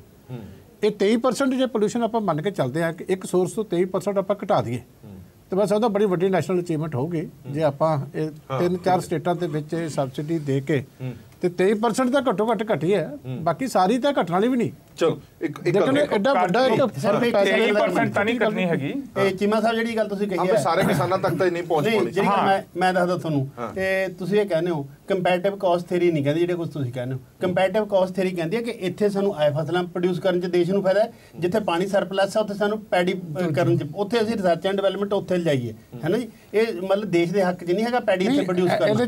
ਜੇ ਆਪਾਂ ਆਂਡੇ ਦੀ ਮੁਰਗੀ ਦੇ ਮਾਰ ਕੇ ਅੰਦਰੋਂ ਆਂਡਾ ਕੱਢਣ ਲੱਗੇ, ਉਹ ਆਂਡੇ ਕਿੱਥੋਂ ਮਿਲਣਗੇ? ਉਹਦਾ ਇੱਕ ਦਿਨ ਦਾ ਮੀਟ ਮਿਲੂਗਾ। ਮੈਂ ਤੁਹਾਡੀ ਗੱਲ ਨਾਲ ਸਹਿਮਤ ਹਾਂ। ਜਿਹੜੇ ਇਹ 'ਚ ਕਲਸਟਰ ਦੀ ਗੱਲ ਕੀਤੀ ਗਈ ਨਾ, ਕਲਸਟਰ ਐਗਰੀਕਲਚਰ ਦੇ ਕਲਸਟਰ ਬਣਾਉਣ, ਉਹ ਇਸੇ ਪਾਸੇ ਉਹ ਵੀ ਇੱਕ ਕਦਮ ਹੈ ਕਿ ਕੁਝ ਥਾਵਾਂ ਦੇ ਉੱਤੇ ਕਿਹੜੀ ਚੀਜ਼ ਉਗਾਈ ਜਾ ਸਕਦੀ ਆ, ਉਹ ਕਲਸਟਰ ਉਹਨਾਂ ਏਰੀਆ ਦਾ ਬਣ ਜਾਵੇ, ਉੱਥੇ ਉਹਨਾਂ ਦੀ ਫੂਡ ਪ੍ਰੋਸੈਸਿੰਗ ਹੋਵੇ, ਉੱਥੇ ਉਹਨਾਂ ਨੂੰ ਬਾਕੀ ਫੈਸਿਲਿਟੀ ਦਿੱਤੀਆਂ ਜਾਣ। ਇਹ ਚਲੋ ਲੰਬੀ ਇੱਕ ਪਲਾਨ ਹੈ, ਲੇਕਿਨ ਇਹ ਅੱਛੀ ਪਲਾਨ ਹੈ। ਇਹ ਵੀ ਨਾਲ ਤੁਸੀਂ ਦੇਖੋ ਕਿ ਨਾਲ ਇੱਕ ਮਿੰਟ, ਇੱਕ ਸਰੀਨ ਸਾਹਿਬ ਤੁਹਾਡੇ ਤੋਂ ਸਵਾਲ ਪੁੱਛਣਾ ਚਾਹਨਾ। ਸੰਧੂ ਸਾਹਿਬ ਨੇ ਸ਼ੁਰੂਆਤ ਦੇ ਵਿੱਚ ਕਿਹਾ ਸੀਗਾ ਕਿ ਨਾ ਤਾਂ ਸੈਲਰੀ ਵਾਲਾ ਖੁਸ਼ ਹੈ ਨਾ ਵਪਾਰੀ ਖੁਸ਼ ਹੈ। ਇਹ ਦੋਵਾਂ ਨੂੰ ਤੁਹਾਡਾ ਇੱਕ ਵਫਾਬੰਦ ਧਿਰ ਵੀ ਮੰਨੀ ਜਾਂਦੀ ਹੈ ਕਿ ਇਹ ਬੀਜੇਪੀ ਦੇ ਨਾਲ ਹਮੇਸ਼ਾ ਰਹਿੰਦੀ ਹੈ, ਪਰ ਇਹ ਦੋਵਾਂ ਨਾਲ ਅਨਿਆਏ ਕਿਉਂ ਕੀਤਾ ਤੁਸੀਂ? ਨਹੀਂ, ਇਹ 'ਚ ਕੋਈ ਐਸੀ ਗੱਲ ਨਹੀਂ। ਜਿਵੇਂ ਪਹਿਲਾਂ ਕਿਹਾ ਕਿ ਬੈਲੈਂਸ ਤੇ ਮੇਨਟੇਨ ਕਰਨਾ ਹੀ ਪਏਗਾ ਤੁਹਾਨੂੰ, ਠੀਕ ਹੈ ਨਾ। ਫਿਰ ਇਹ ਮੰਨ ਕੇ ਚੱਲੀਏ ਕਿ ਇਸ ਵਾਰ ਸਿਰਫ ਤੁਸੀਂ ਧਿਆਨ agriculture rural no nothing like that. ਫਿਰ ਇਹਨਾਂ ਨੂੰ ਵੋਟਾਂ ਨਾਲ ਕਿਉਂ ਨਾ ਜੋੜੀਏ? ਸਾਡੀ ਗਵਰਨਮੈਂਟ ਨੇ ਐਜੂਕੇਸ਼ਨ ਵੱਲ ਧਿਆਨ ਦਿੱਤਾ, ਪੂਅਰ ਵੱਲ ਧਿਆਨ ਦਿੱਤਾ, ਐਗਰੀਕਲਚਰ ਵੱਲ ਧਿਆਨ ਦਿੱਤਾ, ਮੈਡੀਕਲ ਇੰਸ਼ੋਰੈਂਸ ਵੱਲ ਧਿਆਨ ਦਿੱਤਾ। ਨਹੀਂ ਦੇਖੋ ਨਾ, ਬਾਕੀ ਜਿਹੜੀਆਂ ਸਹੂਲਤਾਂ ਦੇ ਰਹੇ ਆ ਉਹ ਵੀ ਤਾਂ ਆਮ ਆਦਮੀ ਨੂੰ ਮਿਲਣੀ ਹੈ ਨਾ, ਮਿਡਲ ਕਲਾਸ ਨੂੰ ਮਿਲਣੀ ਹੈ ਨਾ। ਤਨਖਾਹ ਵਾਲੇ ਨੂੰ ਕੀ ਸਹੂਲਤ ਦੇਣੀ? ਤਨਖਾਹ ਵਾਲੇ 40,000 ਦੀ ਤੁਹਾਨੂੰ ਦੇਤੀ, ਉਹਨੂੰ ਸਟੈਂਡਰਡ ਡਿਡਕਸ਼ਨ ਦੇਤੀ, ਇਟਸ ਅ ਬਿਗ ਰਿਲੀਫ। ਅੱਛਾ, ਇੱਕ 40,000 ਦੀ ਉਹ ਆ ਗਈ। ਇੱਥੇ ਰੁਕ ਜਾਓ ਇੱਕ ਮਿੰਟ। ਹਾਂਜੀ ਚੰਡੋਕ ਸਾਹਿਬ, ਕਿੰਨੀ ਕੁ ਵੱਡੀ ਰਾਹਤ ਦਿੱਤੀ ਇਹਨਾਂ ਨੇ 40,000 ਦੀ? ਸੁਣਨ 'ਚ ਕਈ ਗੱਲਾਂ ਅੱਛੀ ਲੱਗਦੀਆਂ, ਗਰਾਊਂਡ ਲੈਵਲ 'ਚ ਕੀ ਹੈ। ਲਾਸਟ ਬਜਟ ਦੇ ਵਿੱਚ ਇਹਨਾਂ ਨੇ 2.5 ਲੱਖ ਤੋਂ 5 ਲੱਖ ਦੇ ਵਿਚਕਾਰ 10 ਦੀ ਜਗ੍ਹਾ 5% ਕਰ ਦਿੱਤੀ। ਇਹਦਾ ਮਤਲਬ ਇਹ ਹੈ ਜਿਹੜਾ ਬੰਦਾ 2.5 ਲੱਖ ਦੇ ਉੱਤੇ 10% 25,000 ਦੇ ਰਹੇ ਸੀ, ਉਹਨੂੰ 12.5 ਦੇਗਾ। ਠੀਕ ਹੈ ਜੀ। ਹੁਣ ਤੁਸੀਂ ਉਹ 2.5 ਲੱਖ ਵਿੱਚੋਂ ਕਹਿ ਰਹੇ 2,10,000 ਦੇ ਉੱਤੇ ਤੁਸੀਂ 5% ਦੋਗੇ, ਕਿੰਨਾ ਬਣਿਆ ਜੀ? 10,000 ਜਾਂ 11,000, 1,500, 2,000 ਦਾ ਫਾਇਦਾ ਹੋ ਗਿਆ ਜੀ। ਇਹ ਸੁਣਨ 'ਚ ਗੱਲ ਅੱਛੀ ਹੈ ਜੀ, ਗਰਾਊਂਡ ਰਿਐਲਿਟੀ 'ਚ ਕੁਝ ਨਹੀਂ ਹੈਗੀ ਹੈ। ਦੂਜੀ ਗੱਲ ਮੈਂ ਜਿਹੜਾ ਸਰ ਤੋਂ ਸਮਝਣਾ ਚਾਹਨਾ, ਮੈਂ ਮੰਨਣਾ ਕਿ ਬੈਲੈਂਸ ਬਜਟ ਹੈ, ਸਾਨੂੰ ਕੀ ਪਤਾ ਇਲੈਕਸ਼ਨ ਅਕਤੂਬਰ 'ਚ ਹੀ ਹੋ ਜਾਣ, ਸਾਨੂੰ ਕੀ ਪਤਾ ਜੀ ਕੀ ਹੋ ਸਕਦਾ ਹੈ, ਕੀ ਵਿਚਾਰ ਚੱਲ ਰਿਹਾ ਵੱਡੇ ਬੰਦਿਆਂ ਦੇ ਵਿੱਚ। ਹੁਣ ਉਹ ਗੱਲ ਚਲੋ, ਦੂਜਾ ਮੁੱਦਾ ਹੈਗਾ ਇਸ ਬਜਟ ਦੇ ਵਿੱਚ ਇਹਨਾਂ ਨੂੰ ਮੈਨੂੰ ਲੱਗਦਾ ਹੈ ਘੱਟੋ ਘੱਟ 2.5 ਦਾ 3 ਲੱਖ ਕਰਨਾ, ਸੀਨੀਅਰ ਸਿਟੀਜ਼ਨ ਦਾ 3 ਤੋਂ 4 ਲੱਖ ਕਰਨਾ ਤੇ ਬੰਦਾ ਹੀ ਸੀਗਾ। ਸਟੈਂਡਰਡ ਡਿਡਕਸ਼ਨ ਇੰਨੀ ਕੋਈ ਮੇਜਰ ਬੈਨੀਫਿਟ ਵਾਰ-ਵਾਰ ਗੱਲ ਕਰਦੇ ਉਹਦਾ ਫਾਇਦਾ ਕੀ? ਅੱਛਾ, ਤੁਹਾਨੂੰ ਦੇਖੋ ਜੀ ਸਟੈਂਡਰਡ ਡਿਡਕਸ਼ਨ ਦੀ ਅੱਛਾ ਇੱਕ ਗੱਲ ਜਿਹੜੀ ਸੱਚਾਈ ਅਸੀਂ ਮੰਨੀਏ ਨਾ ਸਰ, ਕੀ ਹੈ ਇੰਡੀਆ 'ਚ ਕੋਈ 3.5-4 ਕਰੋੜ ਤੋਂ ਜ਼ਿਆਦਾ ਬੰਦਾ ਤਾਂ ਟੈਕਸ ਦਿੰਦਾ ਨਹੀਂ, 6 ਕਰੋੜ ਟੈਕਸ ਫਾਈਲਿੰਗ ਕਰਦੇ ਆ। ਹੁਣ ਮੋਦੀ ਸਾਹਿਬ ਨੂੰ ਇਹ ਪਤਾ ਟੈਕਸ ਬੇਸ 86 ਲੱਖ ਵੱਧ ਗਿਆ, ਉਹ ਕਹਿੰਦੇ ਆ ਆਫਟਰ ਦੀ ਡੀਮੋਨੇਟਾਈਜੇਸ਼ਨ 2016-17 ਦੇ ਆંકੜੇ ਤਾਂ ਹੁਣ ਆ ਗਏ ਨੇ। ਪਰ ਪੁਆਇੰਟ ਇਹ ਹੈ ਕਿ ਰਿਐਲਿਟੀ 'ਚ ਜਿਹੜੀ ਗਰੋਥ ਹੋਈ ਹੈ 12% ਦੀ ਹੋਈ ਹੈ, ਉਹਦੇ 'ਚ ਡੀਮੋਨੇਟਾਈਜੇਸ਼ਨ ਦਾ 10 ਹੋਣਾ ਤੇ 2% ਵੈਸੇ ਗਰੋਥ ਹੋਈ ਹੈ। ਉਹਨਾਂ ਨੂੰ ਪਤਾ ਕਿ ਹੁਣ ਉਹ ਮੇਜਰ ਰਿਫਾਰਮ ਜ਼ਿਆਦਾ ਲਿਆ ਨਹੀਂ ਸਕਦੇ, ਇਲੈਕਸ਼ਨ ਬਹੁਤ ਨੇੜੇ ਹੈਗੇ ਆ। ਸੋ ਜਿਹੜਾ ਤੁਸੀਂ ਕਹਿੰਦੇ ਨੇ ਇੰਡੀਆ 'ਚ ਉਹੀ 3.5 ਕਰੋੜ ਬੰਦਾ ਸਕੁਈਜ਼ ਹੋ ਹੀ ਜਾ ਰਿਹਾ, ਤੇ ਤੁਸੀਂ ਹੁਣ ਕਿੰਨਾ ਕੁ ਜੂਸ ਕੱਢ ਲੋਗੇ ਉਹ ਮੈਨੂੰ ਸਮਝ ਨਹੀਂ ਆ ਰਿਹਾ। ਟੈਕਸ ਬੇਸ ਜਿੰਨਾ ਵਧਣਾ ਚਾਹੀਦਾ ਸੀ, ਜਿਹੜਾ ਕਿ ਅਸੀਂ ਡੀਮੋਨੇਟਾਈਜੇਸ਼ਨ ਵਧੇਗਾ ਔਰ GST ਦੇ ਨਾਲ ਹੋਏਗਾ। ਸੋ ਸਰ ਉਹ ਪ੍ਰੋਬਲਮ ਹੈ ਕਿ ਸਰ ਸਾਡਾ ਇੰਡੀਆ ਦਾ ਥੋੜਾ DNA ਜਿਹੜਾ ਐਟੀਟਿਊਡ ਹੈ ਨਾ ਲੋਕਾਂ ਦਾ, ਉਹ ਵੀ ਬੜਾ ਸੌਖਾ ਨਹੀਂ ਆਨਸਰ ਕਰਨਾ। ਹੁਣ ਸਟਬਲ ਬਰਨਿੰਗ ਹੁੰਦੀ ਹੈ, ਸਟਬਲ ਬਰਨਿੰਗ ਉੜ ਕੇ ਜਾਂਦੀ ਦਿੱਲੀ, ਉਹਦੇ 'ਚ ਕੋਈ ਹੋਰ ਸਰਕਾਰ ਹੈ, ਪੰਜਾਬ 'ਚ ਕੋਈ ਹੋਰ ਹੈ, ਹਰਿਆਣਾ 'ਚ ਕੁਝ ਹੋਰ ਹੈ। ਸਟਬਲ ਬਰਨਿੰਗ ਕੋਈ ਇੰਡੀਆ ਦਾ ਫੈਨੋਮੇਨਾ ਹੈ? ਮੈਂ ਕਹਿੰਦਾ US ਦੇ ਫਾਰਮ ਇੰਡੀਆ ਨਾਲੋਂ ਬਹੁਤ ਵੱਡੇ ਨੇ, ਬਹੁਤ ਜ਼ਿਆਦਾ ਵੱਡੇ ਨੇ। 3 ਟਾਈਮਸ ਉਹਨਾਂ ਦੀ ਜੀਓਗ੍ਰਾਫੀਕਲ ਸਪੇਸ ਇੰਡੀਆ ਤੋਂ ਜ਼ਿਆਦਾ ਹੈ। ਹੁਣ ਪੁਆਇੰਟ ਇਹ ਕਿ ਉਹ ਕੀ ਕਰਦੇ ਨੇ ਸਟਬਲ ਦਾ, ਸਾਨੂੰ ਉਹ ਟੈਕਨੀਕ ਸਿੱਖਣੀ ਪਏਗੀ। ਗਿਆਨ ਸਰ ਖੈਰ ਇਹਨਾਂ ਨੂੰ ਜ਼ਿਆਦਾ ਸਮਝ ਹੋਏਗੀ ਕਿਹੜੀ ਕ੍ਰੌਪ ਕਿੱਥੇ ਹੋਣੀ ਚਾਹੀਦੀ, ਉਹਦੇ ਸਾਇੰਟੀਫਿਕ ਰੀਜ਼ਨਸ ਵੀ ਹੋਣਗੇ। ਪਰ ਅਸੀਂ ਗ੍ਰੀਨ ਰੈਵੋਲੂਸ਼ਨ ਜੀ ਏਸੀ ਕ੍ਰੌਪ ਤੋਂ ਲਿਆਏ ਆ। ਸਾਡਾ ਫਾਰਮਰ ਜਿਹੜਾ ਪਹਿਲਾਂ ਬਹੁਤ ਪਿੱਛੇ ਸੀ ਏਸੀ ਨਾਲ ਹੀ ਅੱਗੇ ਹੋਇਆ, ਹੁਣ ਅਸੀਂ ਨਾਲ ਨੇੜੇ ਦੀ ਸਟੇਟਸ ਨਾਲ ਤੇ ਨੈਸ਼ਨਲ ਐਵਰੇਜ ਨਾਲ ਸਾਡਾ ਜਿਹੜਾ ਐਵਰੇਜ ਬੰਦਾ ਹੈ ਪੰਜਾਬ ਦਾ ਉਹ ਪਿੱਛੇ ਹੋ ਰਿਹਾ। ਸਾਨੂੰ ਉਹਦੇ ਬਾਰੇ ਸਟੈਪ ਸੋਚਣੇ ਪੈਣੇ ਆ। ਸਮੌਗ ਨੂੰ ਤਾਂ ਘਟਾਣਾ ਹੀ ਪਏਗਾ ਅੱਜ, ਨਹੀਂ ਤੇ ਕੱਲ ਇੰਨਾ ਜ਼ਿਆਦਾ এনवायरमेंटਲ ਦਾ ਸਾਨੂੰ ਪ੍ਰੈਸ਼ਰ ਆ ਜਾਏਗਾ ਕਿ ਸਰਕਾਰ ਨੂੰ ਮੇਜਰ ਲੱਭਣੇ ਪੈਣਗੇ। ਤੁਸੀਂ ਕਹਿੰਦੇ ਕਿ ਫਾਰਮ ਪ੍ਰੋਡਿਊਸ ਵਧਾ ਲਓ ਜਾਂ ਐਗਰੀਕਲਚਰ ਨੂੰ ਲੋਨ ਵੇਵਰ ਦੇ ਦਿਓ। ਜੇ 100 ਵਿੱਚੋਂ 10 ਬੰਦਾ ਜਿਹੜਾ ਲੋਨ ਸਹੀ ਟਾਈਮ ਤੇ ਦੇ ਰਿਹਾ ਐਗਰੀਕਲਚਰਸ, ਉਹਨੇ ਕੀ ਗੁਨਾਹ ਕੀਤਾ ਹੈ ਜੀ? ਉਹ ਫੀਲ ਕਰਦਾ ਜੀ ਮੈਨੂੰ ਵੀ ਡਿਫਾਲਟ ਕਰਨਾ ਚਾਹੀਦਾ। ਠੀਕ ਹੈ, ਤੁਹਾਡੀ ਗੱਲ ਬਿਲਕੁਲ ਠੀਕ ਹੈ। ਮੈਂ ਫਿਰ ਇੱਕ ਵਾਰ ਸੈਲਰੀ ਵਾਲੇ ਇਸ਼ੂ ਤੇ ਹੀ ਆਵਾਂਗਾ। ਸੰਧੂ ਸਾਹਿਬ, ਤੁਹਾਡਾ ਜਵਾਬ ਮੈਂ ਜ਼ਰੂਰ ਜਾਣਨਾ ਚਾਹੁੰਦਾ। ਇੱਕ ਨੌਕਰੀ ਪੇਸ਼ਾ ਆਦਮੀ ਜਿਸ ਨੂੰ ਬੜੀਆਂ ਉਮੀਦਾਂ ਸੀਗੀਆਂ ਕਿ ਸ਼ਾਇਦ ਟੈਕਸ ਦੇ ਵਿੱਚ ਰਿਬੇਟ ਮਿਲੇਗੀ, ਕੁਝ ਨਹੀਂ ਮਿਲਿਆ, ਕੋਈ ਰਿਲੀਫ ਨਹੀਂ ਉਹਨੂੰ ਮਿਲੇਗੀ। ਨੰਬਰ 1 ਇਸੇ ਤਰ੍ਹਾਂ ਜਿਹੜੀ ਸਭ ਤੋਂ ਵੱਡੀ ਪ੍ਰੋਬਲਮ ਸੀ ਜਿਹੜਾ ਪੰਜਾਬ ਦਾ ਜਿਹੜਾ ਇੰਡਸਟਰੀਅਲਿਸਟ ਫੇਸ ਕਰ ਰਿਹਾ ਹੈ ਕਿ ਉਹਦੇ 'ਚ GST ਲਾਗੂ ਹੋਣ ਤੋਂ ਬਾਅਦ ਉਹਦੀ ਜਿਹੜੀ ਵਰਕਿੰਗ ਕੈਪੀਟਲ ਨਹੀਂ ਉਹਦੇ ਕੋਲ 56% ਦੇ ਕਰੀਬ ਤਾਂ ਇਕੱਲੇ ਲੁਧਿਆਣੇ ਵਾਲੇ ਕਹਿੰਦੇ ਸੀ ਵੀ ਸਾਡੀ ਵਰਕਿੰਗ ਕੈਪੀਟਲ ਨਹੀਂ।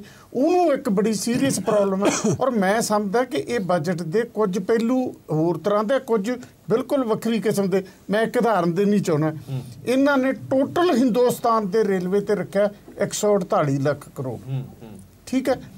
ਤੇ ਜਿਹੜੀ ਕੁਝ ਸਮਾਂ ਪਹਿਲਾਂ ਜਾਪਾਨ ਤੋਂ ਲਿਆ ਬੁਲਟ ਟ੍ਰੇਨ ਦਾ, ਉਹ ਕੱਲੀ ਤੇ 108 ਲੱਖ ਕਰੋੜ ਦੀ, ਉਹ 500 ਕਿਲੋਮੀਟਰ ਦਾ ਉਹਨੇ ਸਫ਼ਰ ਤੈਅ ਕਰਨਾ। ਇਹਨੇ ਸਾਰੇ ਹਿੰਦੁਸਤਾਨ ਨੂੰ ਕਵਰ ਕਰਨਾ। ਇਹ ਕੀ ਹੈ ਜੀ? ਮਤਲਬ ਬੁਲਟ ਟ੍ਰੇਨ ਤੁਹਾਨੂੰ ਲੱਗਦਾ ਮਾੜੀ ਗੱਲ? ਬੁਲਟ ਟ੍ਰੇਨ ਨਹੀਂ, ਬੁਲਟ ਟ੍ਰੇਨ ਸਾਡੇ ਕੰਟਰੀ ਦੀ ਉਹ ਲੋੜ ਹੀ ਨਹੀਂ ਕਿ ਜਿੱਡੀ ਇਹ ਲੋੜ ਹੈ ਕਿ ਆਮ ਕਾਮਨ ਮੈਨ ਨੂੰ ਜਿਹੜੀਆਂ ਸਹੂਲਤਾਂ ਦਿੱਤੀਆਂ ਜਾਣ, ਰੇਲਵੇ ਨੂੰ ਰੀਸਟਰਕਚਰ ਕੀਤਾ ਜਾਵੇ। ਇਸੇ ਤਰ੍ਹਾਂ ਇੱਕ ਮਿੰਟ ਜੀ, ਇੱਕ ਮਿੰਟ, ਮੈਂ ਬਹੁਤ ਲੰਬੇ ਸਮੇਂ ਤੋਂ ਚੁੱਪ ਬੈਠਾ।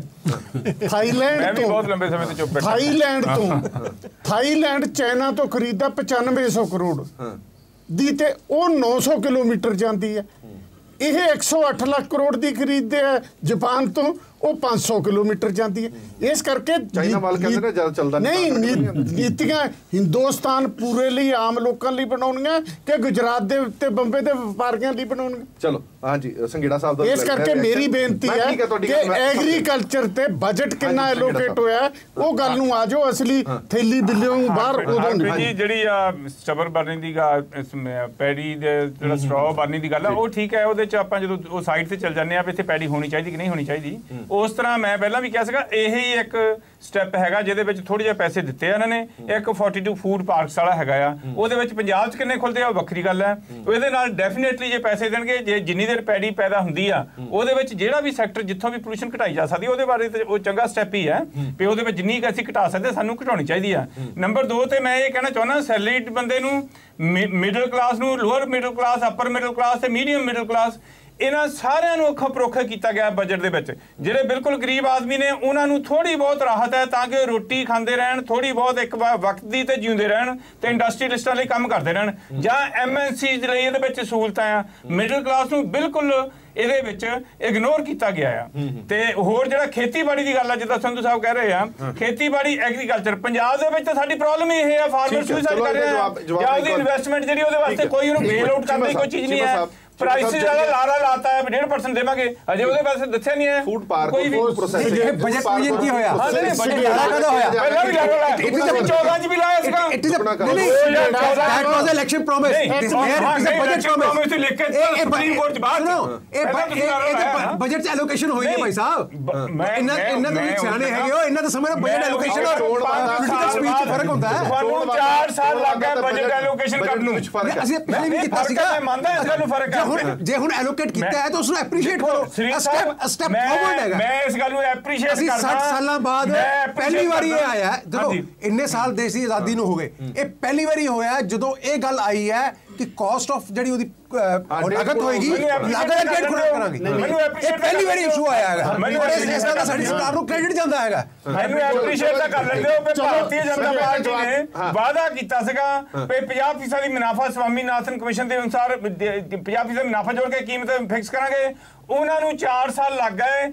ਆਖਰੀ ਵਰੇ ਚੋਣ ਵਰੇ ਚ ਇੱਕ ਬਜਟ ਐਲੋਕੇਸ਼ਨ ਹੋਈ ਆ, ਅੱਗੇ ਦੇਖਦੇ ਆ ਕੀ ਹੁੰਦਾ। ਸੰਘੇੜਾ ਸਾਹਿਬ ਉਹ ਫੂਡ ਪ੍ਰੋਸੈਸਿੰਗ ਮਿਨਿਸਟਰ ਪੰਜਾਬ ਦੀ, ਇੰਨਾ ਉਹਦੇ ਚ ਤਾਂ ਫਾਇਦਾ ਲੈ ਲਾਂਗੇ। 4 ਸਾਲ ਦੀ ਕਹੀ ਜਾਂਦੇ ਹੋ ਨਹੀਂ ਦੋ ਫੂਡ ਪ੍ਰੋਸੈਸਿੰਗ ਪੰਜਾਬ 'ਚ ਲੱਗੇ ਨੇ। ਸ਼੍ਰੋਮਣੀ ਅਕਾਲੀ ਦਲ ਭਾਜਪਾ ਗੱਠਜੋੜ ਦੀ ਪੰਜਾਬ 'ਚ ਸਰਕਾਰ ਰਹੀ ਹੈ, ਕੇਂਦਰ ਵਿੱਚ ਸ਼੍ਰੋਮਣੀ ਅਕਾਲੀ ਦਲ ਗੱਠਜੋੜ ਦਾ ਭਾਈਵਾਲ ਹੈ ਸਰਕਾਰ ਦਾ। 4 ਸਾਲ ਚਲਾ ਦਿਓ, ਪੰਜਾਬ 'ਚ ਕਿੰਨੇ ਫੂਡ ਪਾਰਕ ਖੁੱਲੇ ਆ? ਹਾਂਜੀ ਐਲਾਨ ਹੋਇਆ, ਵੱਖਰੀ ਗੱਲ ਹੈ। ਦੇਖੋ ਮੈਂ ਬੇਨਤੀ ਕਰਦਾ ਕਿ ਸਾਰਿਆਂ ਨੇ ਪਤਾ ਹੈ ਕਿ ਕਿੰਨੀ ਮਿਹਨਤ ਬੀਬਾ ਹਰਸਿਮਰਤ ਕੌਰ ਬਾਦਲ ਨੇ, ਨਵੀਂ ਮਿਨਿਸਟਰੀ ਸੀ, ਪੰਜਾਬ ਦੇ ਵਿੱਚ ਵੀ ਆ ਕੇ, ਸਾਰੇ ਦੇਸ਼ ਦੇ ਵਿੱਚ ਵੀ ਆ ਕੇ, ਔਰ 2 ਮੈਗਾ ਜਿਹੜੇ ਹੈਗੇ ਫੂਡ ਪਾਰਕ ਪੰਜਾਬ ਦੇ ਵਿੱਚ ਸ਼ੁਰੂ ਵੀ ਕਰ ਸ਼ੁਰੂ ਹੋ ਗਿਆ, ਕੱਲੇ ਕੱਲੇ ਜ਼ਿਮੀਂਦਾਰਾਂ ਤੱਕ ਆ ਕੇ ਮੋਟੀਵੇਟ। ਹਾਂਜੀ ਸ਼ੁਰੂ ਹੋ ਗਿਆ, ਸ਼ੁਰੂ ਹੋ ਗਿਆ, ਜਾ ਕੇ ਤੁਹਾਡੇ ਕੋਲ ਦਿਖਾ ਵੀ ਲਾਉਂਦੇ ਆ। ਇਸ ਕਰਕੇ ਹੁਣ ਇਹ ਉਹਦੀ ਕਾਬਲੀਅਤ ਕਰਕੇ ਹੀ ਇਹ ਬਜਟ ਵਧਿਆ, ਕਿਉਂਕਿ ਇਸ ਮਿਨਿਸਟਰੀ ਦਾ ਪਹਿਲਾਂ ਕੋਈ ਬਜਟ ਇੰਨਾ ਜ਼ਿਆਦਾ ਨਹੀਂ ਸੀ। ਇਹ ਸਿਰਫ ਮਿਨਿਸਟਰ ਦੀ ਕਾਬਲੀਅਤ ਕਰਕੇ ਆ ਕਿ 750 ਕਰੋੜ ਤੋਂ 1400 ਕਰੋੜ ਤੱਕ ਪਹੁੰਚੇ। ਨਹੀਂ ਮੈਂ ਪੰਜਾਬ ਮੇਨ ਕੰਟਰੀਬਿਊਟਰ ਪੰਜਾਬ ਗ੍ਰੋਥ ਵੀ ਜਿਹੜੀ ਹੈ, ਗੱਲ ਕਰਦਾ ਜਿਹੜੀ ਫੂਡ ਪ੍ਰੋਸੈਸਿੰਗ ਇੰਡਸਟਰੀ ਦੀ ਗ੍ਰੋਥ ਵੀ 8% ਹੈ, ਜਿਹੜੀ ਗੱਲ ਹੈਗੀ ਹੈ ਉਸ ਇਕਨੋਮਿਕਸ ਦੇ ਸਾਹਮਣੇ ਸਹੀ ਹੈ। ਮੈਂ ਉਹਦੇ 'ਚ ਨਹੀਂ ਗੱਲ ਕਰ ਰਿਹਾ। ਗੱਲ ਇਹ ਤਾਂ ਪੁਆਇੰਟ ਸਕੋਰ ਕਰਨੇ ਦਾ ਡਿਬੇਟ ਨਹੀਂ ਹੈ, ਤੁਸੀਂ ਆਪਣੇ ਪੁਆਇੰਟ ਤੇ ਰੱਖ ਲਿਓ। ਇਸ ਕਰਕੇ ਇਹ ਬਜਟ ਉਹਨਾਂ ਦੀ ਆਪਣੀ ਕਾਬਲੀਅਤ ਕਰਕੇ ਇਸੇ ਕਰਕੇ ਵਧਿਆ, ਔਰ ਸਾਨੂੰ ਪੰਜਾਬ ਨੂੰ ਆਸ ਹੈ ਕਿਉਂਕਿ ਪੰਜਾਬ ਫੂਡ ਗ੍ਰੇਨ ਦੇ ਵਿੱਚ ਵੈਸੇ ਵੀ ਮੋਰੀ ਹੈ।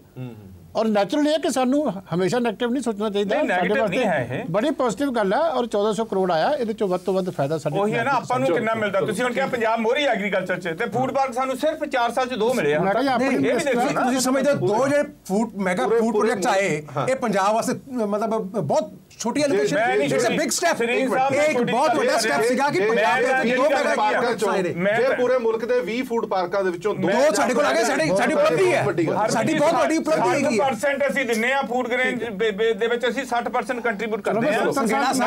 ਜਿਹੜਾ ਪੋਜ਼ਿਟਿਵ ਕੰਮ ਹੋਇਆ ਆਪਾਂ ਦੁਨੀਆ 'ਚ 2 ਪੰਜਾਬ ਨੂੰ ਆਏ। ਮੇਰੇ ਕੋਲ ਟਾਈਮ ਘੱਟ ਹੈ, ਠੀਕ ਹੈ, ਮੇਰੇ ਕੋਲ ਟਾਈਮ ਘੱਟ ਹੈ। ਬਹੁਤ ਬਹੁਤ ਧੰਨਵਾਦ ਸਾਰੇ ਮਹਿਮਾਨਾਂ ਦਾ, ਔਰ ਉਮੀਦ ਅਸੀਂ ਇਹੀ ਕਰਦੇ ਹਾਂ ਕਿ ਜੋ ਬਜਟ ਦੇ ਵਿੱਚ ਐਲੋਕੇਸ਼ਨਸ ਰੱਖੀਆਂ ਹੋਏ ਨੇ ਉਹਨਾਂ ਦਾ ਇੰਪਲੀਮੈਂਟੇਸ਼ਨ ਹੋਣਾ ਬੜਾ ਜ਼ਰੂਰੀ ਹੈ, ਭਾਵੇਂ ਉਹ ਸਿਹਤ ਦੀ ਗੱਲ ਹੋਵੇ, ਭਾਵੇਂ ਉਹ ਖੇਤੀ ਸੈਕਟਰ ਦੀ ਗੱਲ ਹੋਵੇ। ਉਮੀਦਾਂ ਤੇ ਸੰਸਾਰ ਟਿਕਿਆ ਹੋਇਆ, ਔਰ ਦੇਖਣਾ ਹੋਊਗਾ ਕਿ ਇਹ ਜਿਹੜੀ ਇੰਪਲੀਮੈਂਟੇਸ਼ਨ ਹੋਣ ਤੋਂ ਬਾਅਦ ਕਿੰਨਾ ਕੁ ਸੁਧਾਰ ਪੂਰੇ ਮੁਲਕ ਦੇ ਵਿੱਚ ਆਉਂਦਾ। ਦੇਸ਼ ਦੁਨੀਆ ਦੀ ਬਾਕੀ ਖਬਰਾਂ ਲਈ ਪੀਟੀਸੀ ਨਿਊਜ਼ ਦੇ ਨਾਲ।